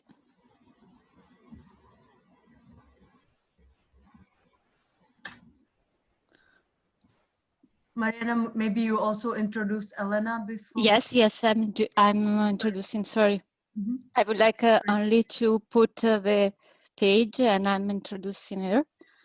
So, okay, can you see the screen? And yes. Okay, so I'm going to start. So, thank you for attending this last part of the event. In the festival, architectural, the festival, London Festival of Architecture. With this last section is focusing on empathy and care in design research education. And I would like to present our guest, Elena Pascolo. Elena is an architect and urbanist who has trained and worked in London and South Africa on large housing and urban regeneration projects. Her work has included the development of a spatial tool that structure complex urban strategies, the role of civic institution in the promotion of urban transformation. She is a tutor in the Housing and Urban Graduate Program at the Housing Association in London. She has also taught at the Bartlett, Brighton University, and Cagliari University. She is co-founder of Urban Project Bureau, a leading creative agency specialized in architecture, urbanism, and design. Her current research is focused on exploring spatial and institutional translation of the city as common, mutualism, and other form of autonomy. So I'm going to start, but I'm looking forward to have a look at the presentation of Elena.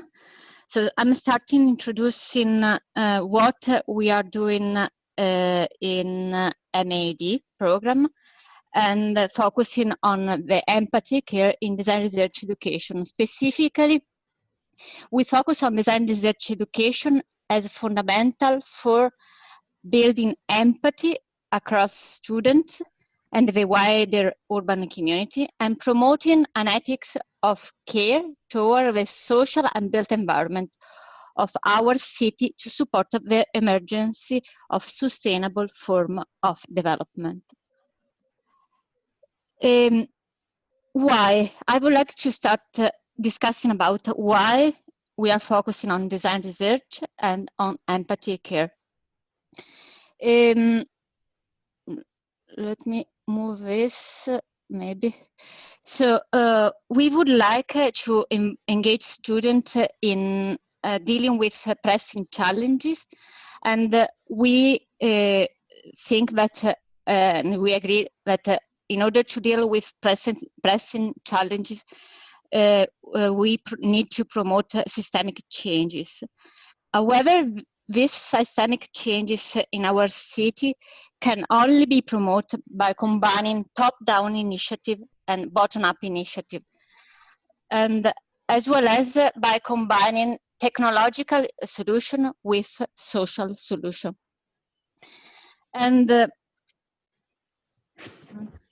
sorry.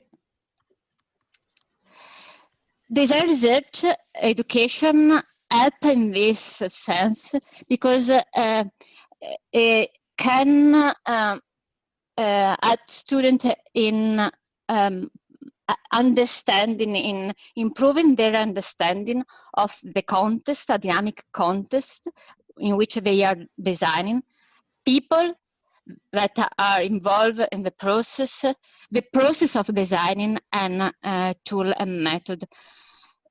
What we believe is improving understanding of the context of people and process help students in improving and developing a critical thinking and intellectual independence, while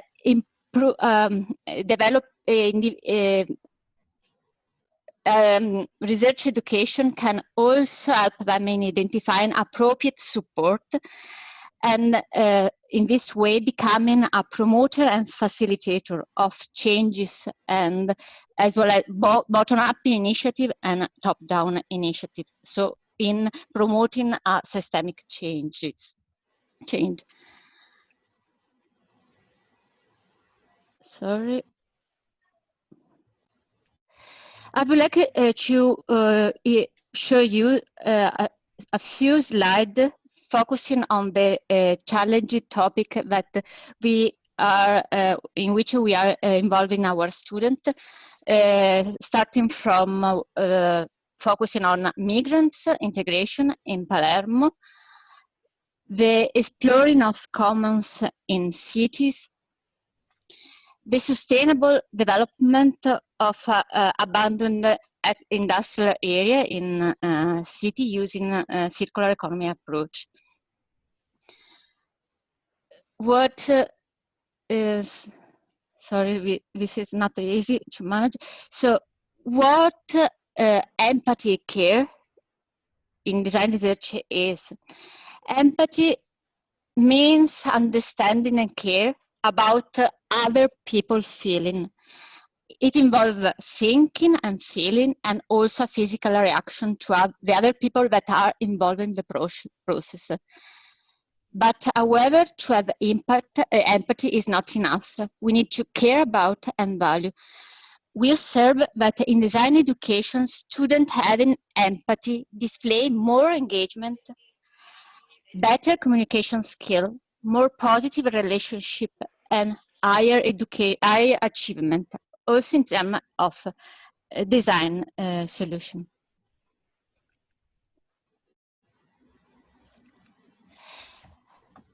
How we are promoting empathy care in design research education.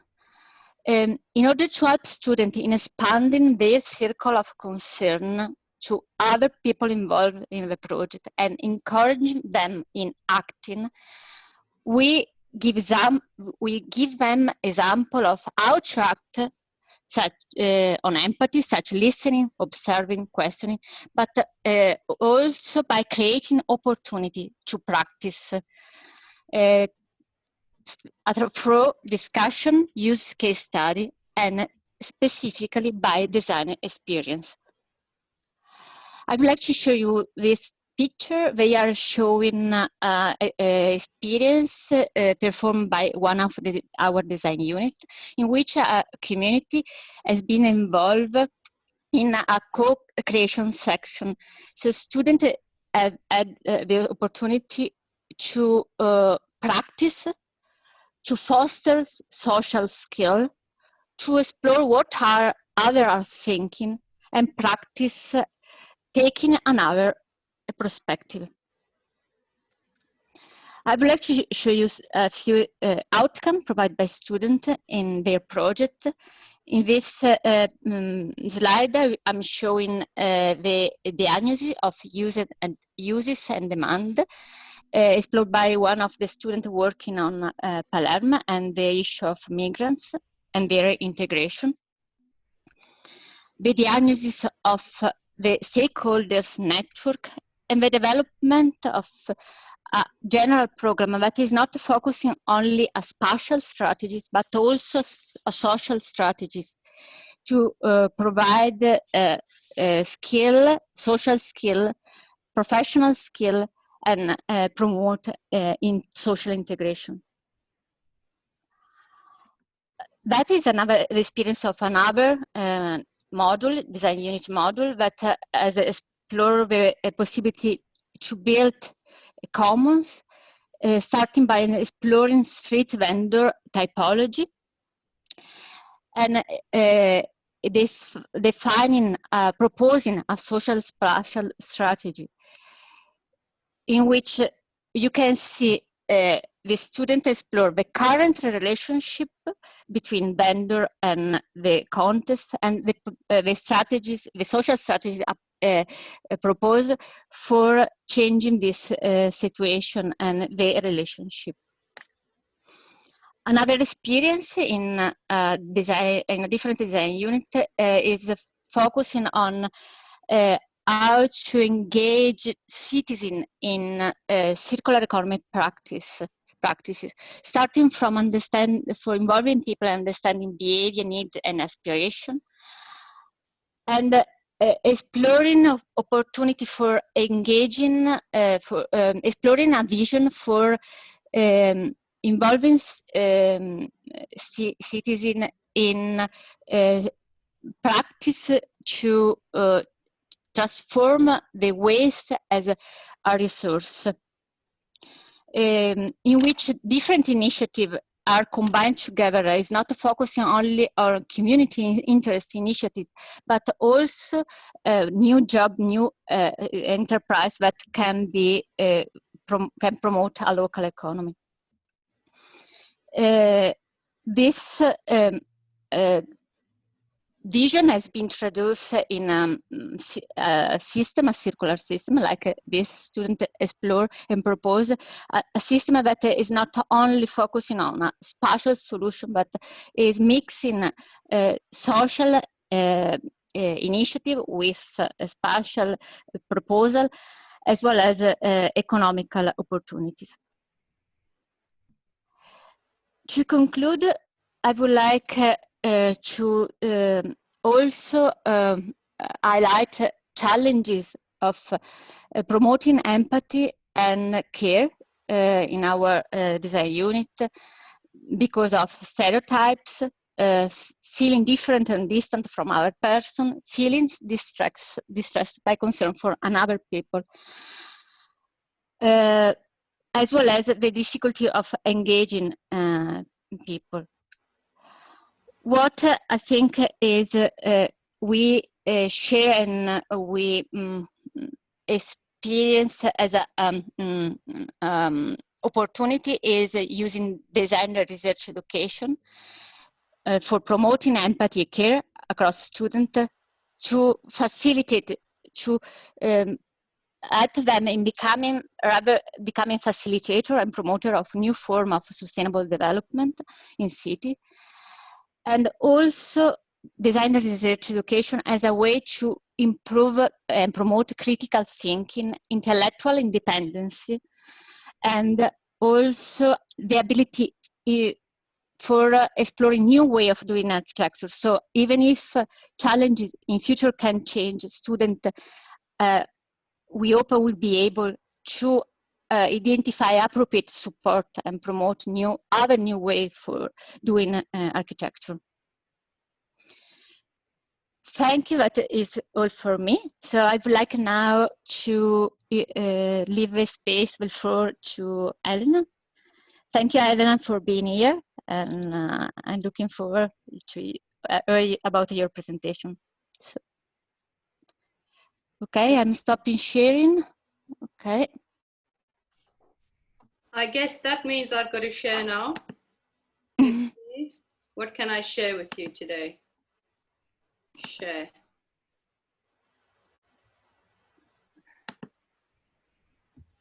Hi. Going last on a hot Friday afternoon. What a killer. Let's see how it goes. Look, I'm going to thank you because this has been fun. I have learned so much from you and your students that I'm sort of wondering whether I need to stick to the script I've got or just throw it all out the window and start again, which is good.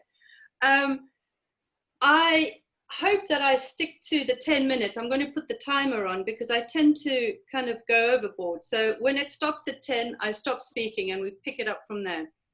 So I want to thank you all, obviously, for inviting me. And I also want to thank all the students for being so quiet and attentive in the back there. And I hope that we hear from them soon. And I guess I'll just launch right in there. I did prepare a script for this, which is unusual for me, but I thought I needed to be a bit more sort of, you know, professional in this format. So I might or might not stick to it. Let's see where intuition takes me. So today I've decided to try and frame this thing called collective, carefully engaged learning by referencing 2 artists and 1 feminist intellectual. So I've kind of looked beyond the field and beyond the discipline to see what else that could bring into the pot, to see that what that could bring into our understandings of empathy and care. The first part of my reflection takes the form of a provocation on the ethics of care, which is then followed by a postscript that shares some of the collective work undertaken by our tutor group in the Greater London area. We are one of 3 tutoring groups that forms part of the Housing and Urbanism postgraduate program at the Architectural Association. So I've used this very kind invitation by Giorgio and Mariana to reflect on what we've been working on. And in this reflection over the last few days, I began to see that it is a form of what I would call being careful in spatial practice. And being careful, I would say, is not being risk averse or tentative in what we propose as new imaginaries for the city. Being careful is a form of critical engagement, which, because it is structured through group work, is full of care and also conflict. It's an intense group work timetable, which demands a deep knowledge of how each of us works, draws, and thinks. And in so doing, it gives us the confidence to disagree, to retreat, to reconverge, to make the best of what we have to offer. So being careful allows us to take risks together. It gives us the space to experiment, to explore the limits of our own experiences, expectations, and desires of what we wish the city to become, and through this to also rephrase what an architectural pedagogy might be for. Well, I'm trying to change, Yet, talk is cheap, my friends. There is something in this adage provocatively portrayed by Barbara Kruger in her 1980s collage. Indeed, we might say that talk of care is cheap. The ethics of care as a moral and political philosophy has increasingly gained traction across various fields since Carol Gilligan's In a Different Voice was published in the 1980s. But somehow, when it comes to feminist pedagogies and their contribution to informing how it is we do architectural education, how it is we embed dimensions of social justice and the intersectionality of race, class, and gender, not to mention climate, how it is we embed all of this work in our work towards propositional, spatial, and institutional imaginaries, we, and here I really am referring to me, myself, and I, are not as well versed or practiced as we should be. We are not as aware of what it is we do and how critical our work is in shaping a culture of care across these domains. Is it that the more we talk of care, the less we do it? The pervasiveness of the care and empathy mantra, especially under conditions of crisis, be it in health, climate, or the economy, somehow becomes a distraction to action. Its radical counter-arguments of support, in opposition to a system of cognitive exploitation and extraction, need to be enacted. And I'm glad to hear that some of these terms are recursive across all the presentations. Talk of care is cheap, but care is hard work. It is a labor of love.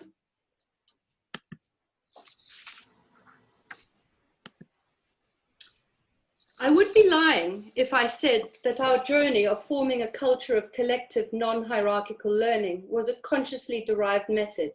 It was more of a personal sampling, a picking up the stitches of Paulo Freire, Ivan Illich, Colin Ward, Nell Noddings, Bell Hooks, and weaving these anarchist and feminist threads through the strictures and structures of an increasingly co-opted cognitive capital system of higher education. A lot of alliteration, followed by an equal measure of consternation. And for this work, I have to thank students, colleagues, George, Francesco, Rodrigo, and Giorgio, and the institution itself for accommodating divergent entry points into exploring what pertinent questions of urbanism might be and what might be revealed by them. I still, however, have some doubts as to how radical we are allowed to be when it comes to enacting what a liberatory pedagogy might entail. There's only so much you can dismantle within the formal institutional frameworks that keep the techno-managerial machine turning out degrees and indeed professionals. And then there is the added anxiety of students having to pay for an education which might or might not secure employment. Under these conditions, where is our duty of care to be directed?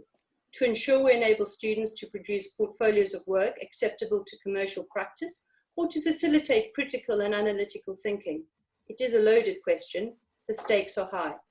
So in channeling bell hooks, and let's all read together, feminist pedagogy can only be liberatory if it is truly revolutionary, because the mechanisms of appropriation within white supremacist capitalist patriarchy are able to co-opt with tremendous ease that which merely appears radical or subversive. Talk of care is cheap, but care requires us to dig deep if we are to teach to transgress, education as the practice of freedom, teach critical thinking, practical wisdom, teach community, the pedagogy of hope. And I'm paraphrasing the titles of three of some of the very famous texts on pedagogy here. Jenny Holz's survival series point to some intriguing aphorisms. I offer you this one. You live the surprise results of old plans.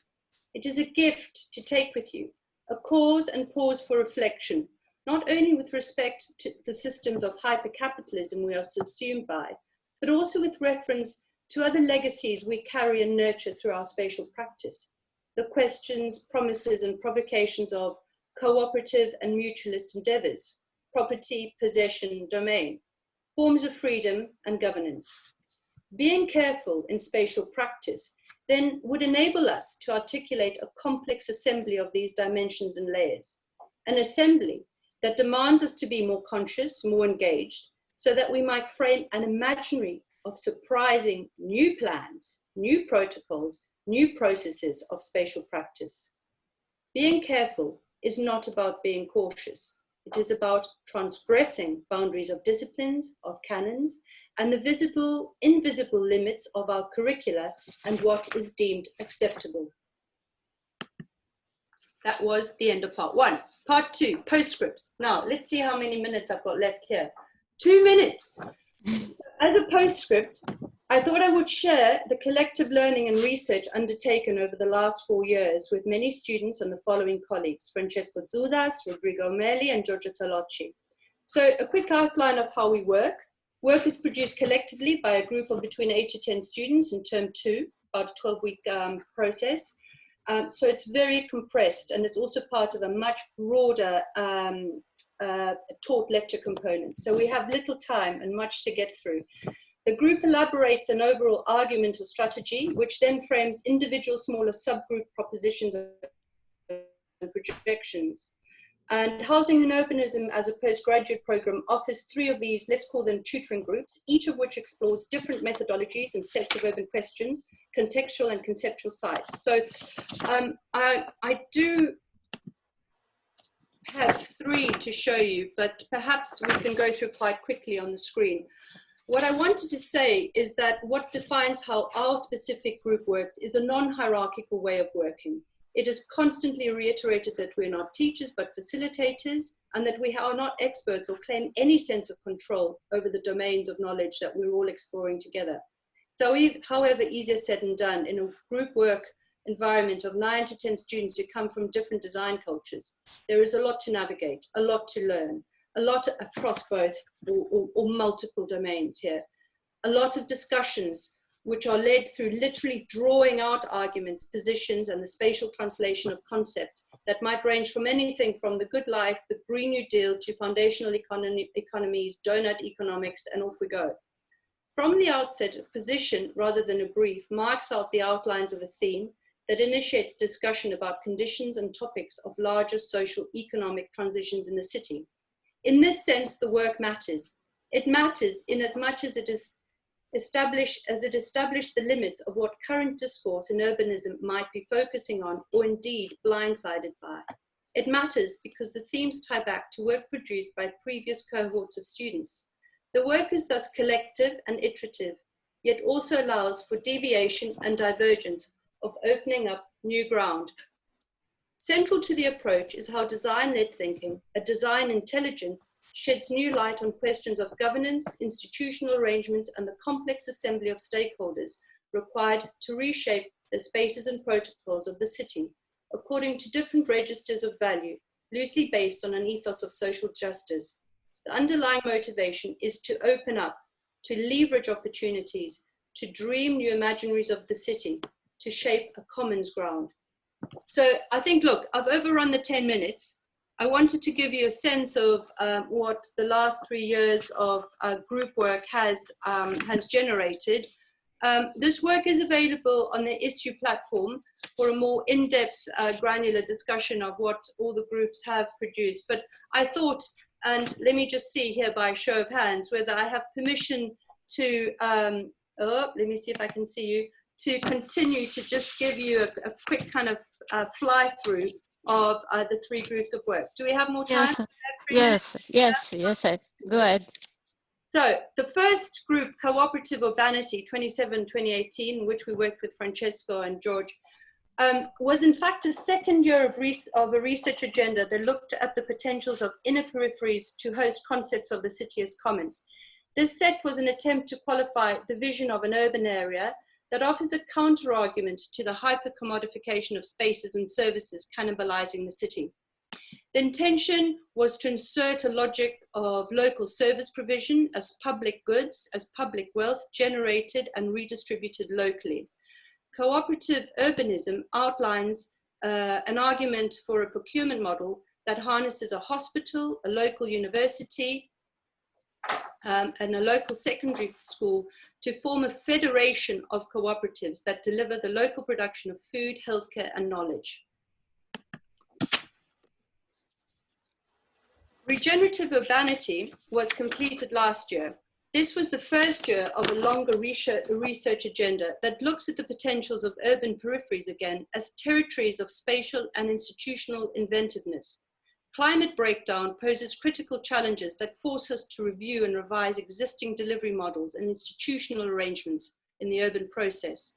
Considering land value capture as the key driver of change, the research explores new ways of life in peri-urban areas through 3 scenarios that provide a longer lasting legacy and contribution to the transformation of the estuary. The 3 speculations include energy as a value shifter, ecology as a value driver, and a dynamic value matrix as a mechanism for negotiation. The third piece of research was completed this year, The Good Life in the Grounded City, Inhabiting the Commons. This is the second year of the longer research agenda initiated in the previous EBSFLEET project on regenerative urbanism. Taking the wider Barking Riverside territory as a starting point, the group looks at concepts of the good life premised on an area-based economy. This structured scenarios for change that included public commons partnership arrangements. These foreground the important role of stronger decentralized municipal and cooperative-led investment in driving change that is resilient to external shocks, be they climate or indeed public health driven.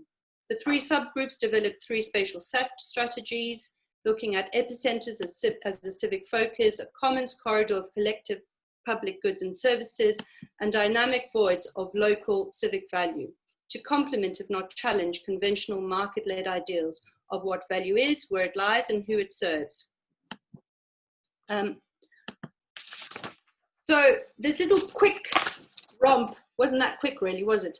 This little romp through a few years of working and thinking and drawing the city collectively started with some adages and aphorisms. that talk is cheap, but that indeed care is hard work, it is a labor of love, and that we are not only living the surprise results of old plans, but that we have the agency to imagine and narrate new ones. So perhaps it is fitting to end with the phrase offered to us by Carol Hainish, so as to remind us of why we care and what being careful entails. The personal is political. Thank you. Thank you very much. Thank you, Elena, for this interesting reflection on what architecture and urbanism can be. Now, maybe, do you have time? We have time for any for question, collecting some question. I've just got a suggestion, because maybe considering the time, should we, for example, give ourselves this 5-minute break now, and then having the discussion on that last session just after the break, therefore merging the conclusions with that discussion? It's just an idea, as everyone prefers. For me, that's everything would be absolutely fine. To be honest, for me, being obsessive compulsive, I find it a bit difficult because I think it would just mess up. I'm thinking. How about the? Yeah, I'm thinking that probably because we only left 25 minutes up to 6 o'clock. So do we need a break, or can we just continue and finish? What do you think? What our guests are? Okay, Yeah. Elena and Birger. Perfect. Then it's clear. So let's go for a discussion on that session, and then the wrap up just immediately after. Perfect. If I may, I would like to thank a lot to Elena to actually opening that question. I believe it is completely wrong expectation from architectural education that we should generate another boring employee in another boring office. So I thank you very much that you have been discussing it. I believe our education should generate people who actually generate jobs for themselves and do what they think they should be doing. I'm quite happy that I got this education through Birger. I tried to be an employee, it didn't work. but I actually very much like that you touched this point. Well, and I think as well, just to add on what Marie was saying, I think that that part about focusing on critical thinking, on the way that we are trying to educate our students in thinking as independent critical thinkers, for us, and I think that I can share it with my colleagues from AAD, is at the core of everything about what we are teaching to the students. And from our different approaches, this way of teaching them how to think critically in the way of designing, it's really impacting, I believe. I got many different feedback from former students that went back to their original countries about how now they are confronted with the big system of producing space in practices, and how they are becoming much more resistant to this mainstream way of spatial production in commercial practices. Somehow, probably by getting educated with this autonomous critical thinking.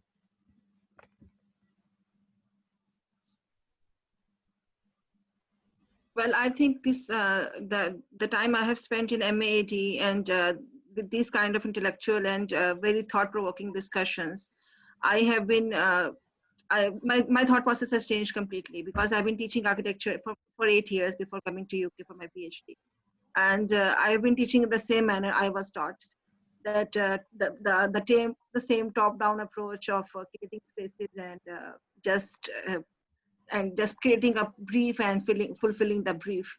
So being individual and being able to think critically and being able to question, this is something that extremely important that we teach to our students. And I'm guilty and I'm ashamed to accept that I haven't been doing that. So this is something. Great. Don't be ashamed. I think that also that promoting critical thinking and intellectual independence is the main, I think, aim in education generally.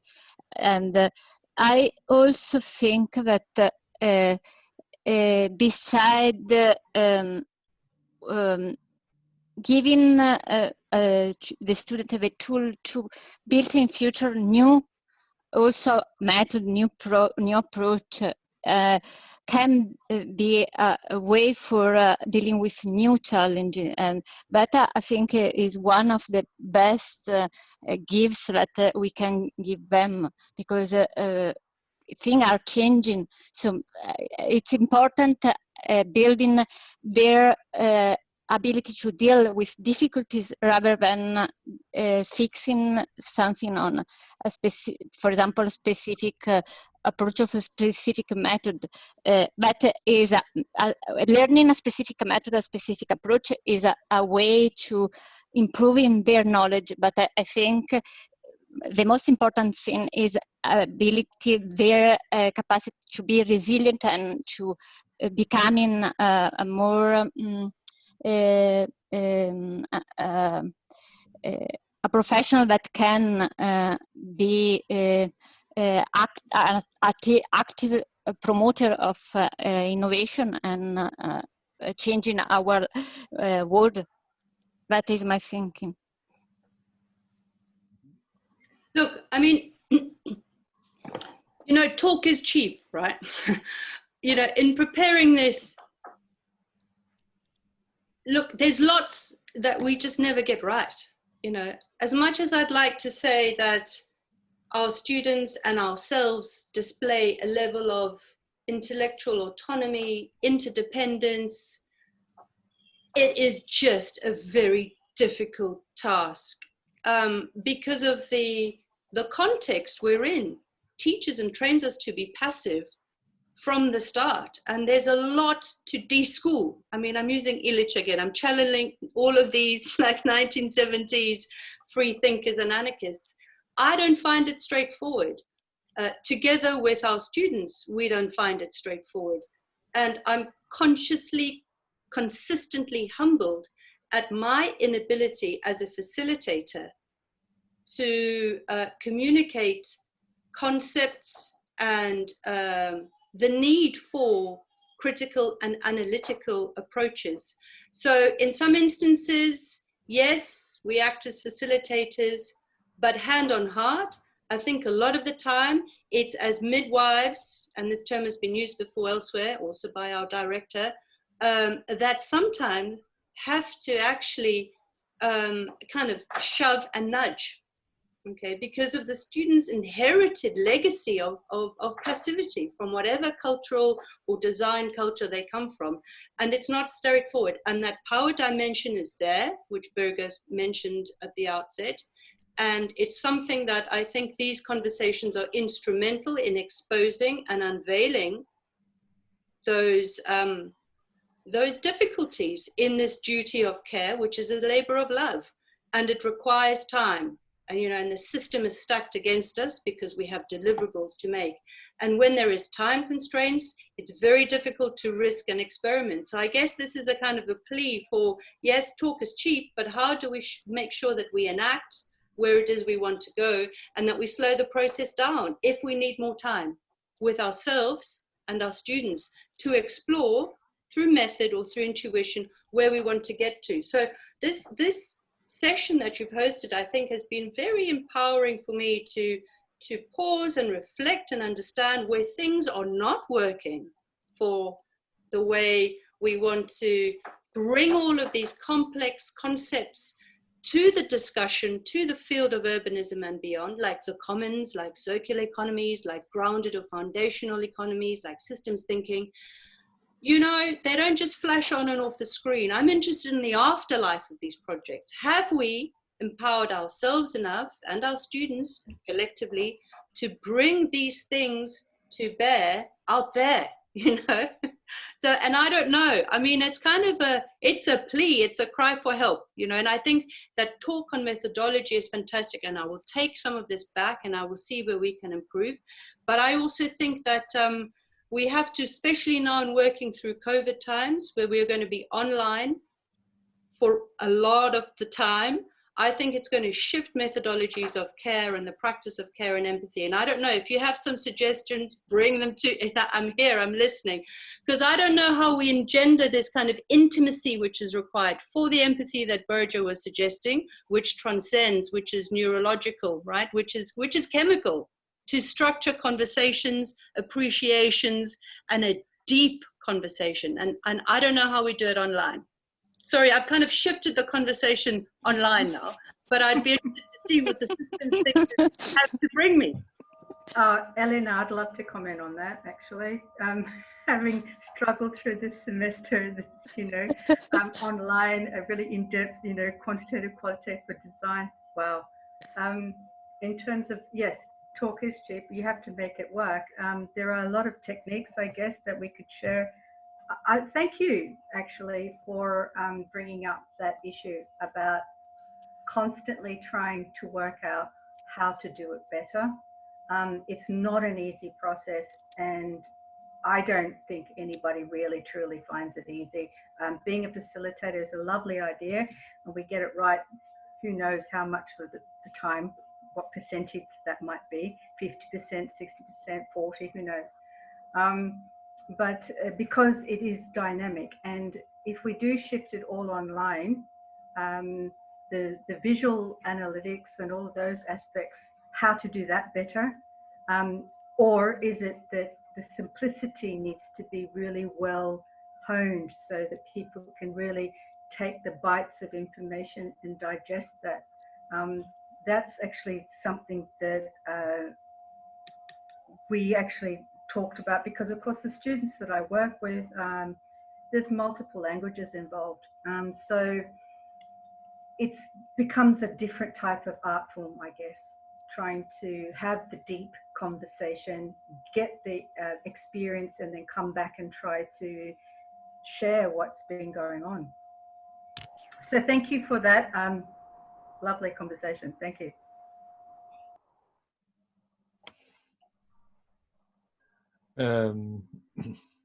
I have some comments that go in a little bit different direction. Maybe talk is expensive because one of the biggest problems we had to overcome to reach a higher level of engagement in complexity with actors, companies, clients, etc., is to sit down and have the time to talk. In that sense, I think talk is quite expensive, and we have to convince that we need to talk more. But I think engaging the whole system. When I look at the architecture and compare it with the design field where I am in architecture, you tend to not investigate the dark, or not involve the dark side. You tend to, at least in education, I don't know if that's true with you guys, but from what I see, education tends to not engage in the dark side of that field, of that system you're in, which means property development being the most aggressive economic development area, and space for all kinds of weird investments. A lot of properties in London, nobody knows who owns them, etc. This was addressed by Saskia Sassen in our RSD conference in Chicago. You don't need to go there, but at least you, as a designer, you would talk to the investors, the entrepreneurs, the money makers, the technologists, etc. And I think I miss a little bit that that side. I think if you want to change architecture, you need to involve somehow with the whole system. That's one thought. And that's where this not so pleasant empathy comes in. You have to understand those not so nice perspectives, or this perspective that you would ideally not engage with. I think, Birger, that's precisely, and I've used the term the dark side myself previously, because a lot of the work that we do with our particular subgroup looks specifically at this dark side. So we look at finding ways of leveraging openings between the private and public sector through public commons partnerships. And I see it almost as a little dance of judo, right? To understand it as a field within which you need to be incredibly tactical in what you deploy, when you deploy it, and why you deploy it. So I think that even in judo, there is empathy, because you have to anticipate. Yeah. Right? And we're back to dancing, Birger. We like to dance, you and I. So, you know, you have to, in the dark arts of martial art, you have to anticipate the move and position your move very emphatically to achieve what you wish to achieve. I don't want to get caught in semantics now, but I get you. And in fact, I would hope that our students understand that there is a dark side, and that it is something to unveil through the practice of design intelligence, not as, you know, being a provocateur, but as to pose a counter argument which makes sense within that logic, so you can get the end result you want. So it is an art of assembly and reassembly and positioning and repositioning to move things forward. So I'm on the same page there. I agree with you. That's really nice to hear.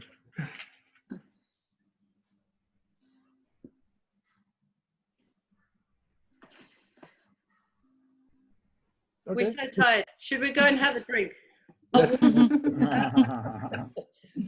a terrace somewhere. Where are you all sitting? I always love seeing where we're in some offices, chairs. This is your office. We are all in my living room. The houses. Cardiff. In Cardiff. Cardiff, yeah. In-house. I had to run upstairs in the hottest part of the room and sitting on the floor. I'm sitting in my home office, actually. Oh, lovely, lovely. I love the full disclosure. It's good. It's good. I'm at my dining table. Lovely, lovely. Oh dear. I feel like I've got to know you over this afternoon, and all the silent students in the background here. Hello to yeah, finally, yeah, we are. You're epic. Exactly. You remain the whole time. So I hope that you have a lovely afternoon offline. Yeah, we are reminding them to ask some questions, but finally it sounds that nobody precisely doesn't sound. So nobody is addressing the question. So probably we can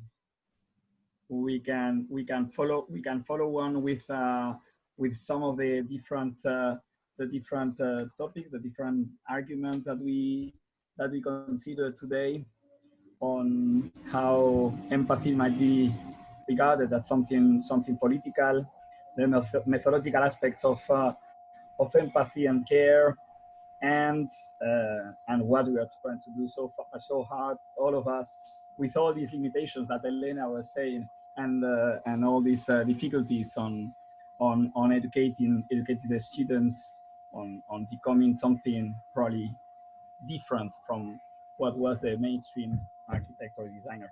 So should we go for a general wrap up of the session by, maybe it's a matter of asking ourselves the questions, isn't it? Some of the things that probably were not already considered yet, we can now try to address them.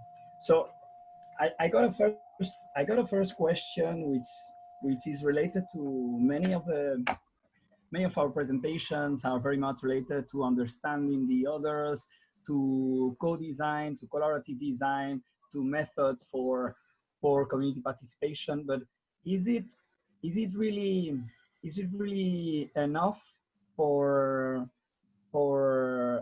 considering empathy as an enactor, as a way of provoking an impact in a long-standing change in the future, just making the people participate and ourselves being empathetic or trying to educate the students to be empathetic. Can we? No, I would tell you it is not enough, but you will never do enough. You just have to try your best.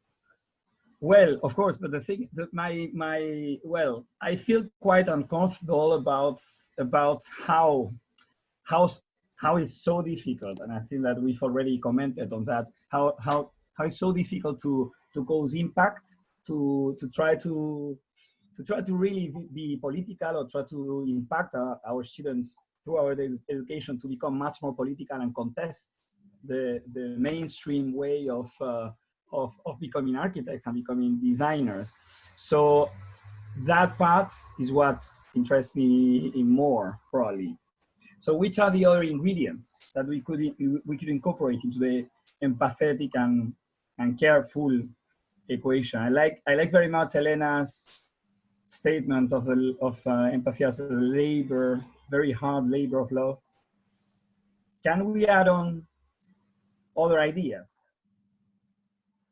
I could say that I think empathy is one thing, but you also need to have a cold eye, in a way, to understand the systems, the forces, the drivers, what you actually are against, what kind of ideologies, but ideologies are one thing. I think there's I was invited to the Norwegian Association of Entrepreneurs, Building Entrepreneurs, and I thought I was walking into a lion's den, and I went there to really provoke them, but I was like running through paper doors, because they were totally agreed about almost everything. They thought it was super interesting what I said, and they really wanted to renew themselves. But that was a small group, like an elite of those people who are thinking the most of thinking that, for example, they managed to combine value with long-sighted thinking, not destroying particularity, like sight, the characteristics of sites, etc., to understanding these things. But then you have everyday drivers for the big bulk of those people who engage in building stuff. And it's what are they occupied about? It's like getting this as easy as possible. It's not only money or profit. I mean, money or profit you cannot take away. It's there. It has to be there. Looking at the whole system, the flow of money is actually an important part of the whole ecology of the building industry. But helping them to, I mean, sometimes it's amazing how unstrategic and unclever they are operating. I'm now talking about the mundane, the building a volume which most people actually inhabit, and how little they are concerned about its value in a way, because it's all mass produced.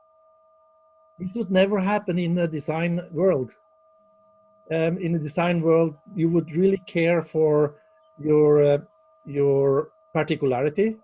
You would care for how you're different from other people, for other actors. You would never violate your brand.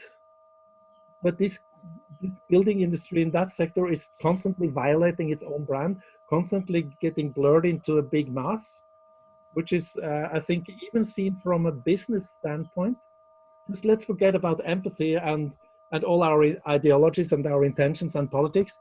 Just from a standpoint of modern business, you would kind of cultivate your brand. You would want to be different from other people, etc. So I think there's a word here that we can use, which is called legacy. Yeah, exactly, legacy. I think, because that's one that I've been using a lot in my discussion with students, and what we're learning and what we're uncovering and discovering. So and that works across the political spectrum, right? because everyone wants to leave a good legacy.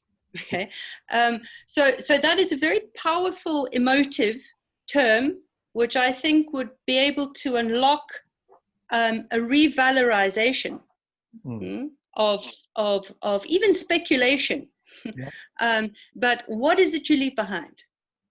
So I think that also shifts a kind of paradigm from being purely extractive to being something else. You know, so I think the notion of legacy is one which I think is potentially quite generative and quite instrumental in shifting the focus across the political spectrum. That's a nice comment. Yeah, sorry. I was just going to say provenance is another one. Provenance and longitudinal, because thinking about what everyone's touched on today, nearly everyone's talked about time, over a period of time, longitudinal. Provenance touches on all the cultural aspects and cultural heritage and, you know, development of cultural heritage and where that all goes. So provenance, legacy, longitudinal, historic. Let's call it long-term perspectives. Yeah. Long-term value. Yeah. I was engaged with a building owner or a site owner in my city here, and they have plans to build a new township and do it differently and better than everybody. But we lost actually the dialogue because I realized that they didn't know how to do that. They sort of and they were like overwhelmed by all the other stuff. They didn't even get their head about the water to think new. So, as many of these things, there are good intentions that people want to. This guy was actually really concerned about his legacy. It was his life task to build this township, to make it really something very, very high quality and very cool. But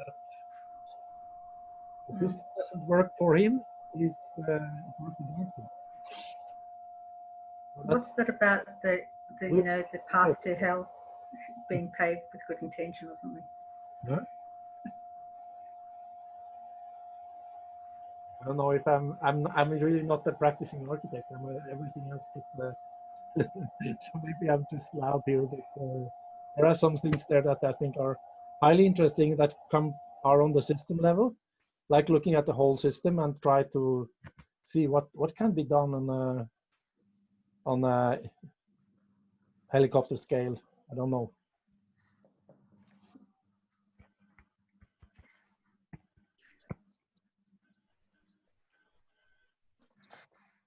Okay, beer. So probably, yeah, probably we can. It sounds that nobody's asking anything from the audience, unfortunately. Yes. So either they are trying to understand what we have discussed, or they have understood all. yeah, I just check if there are any comments on Facebook. There isn't on the Facebook. Yeah.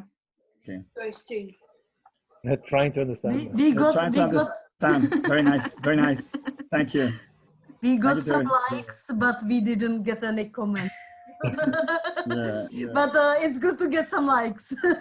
Exactly. They are very, very nice. They are very nice, and they are responding at least. I have got some likes on my page as well. So yeah, we're there.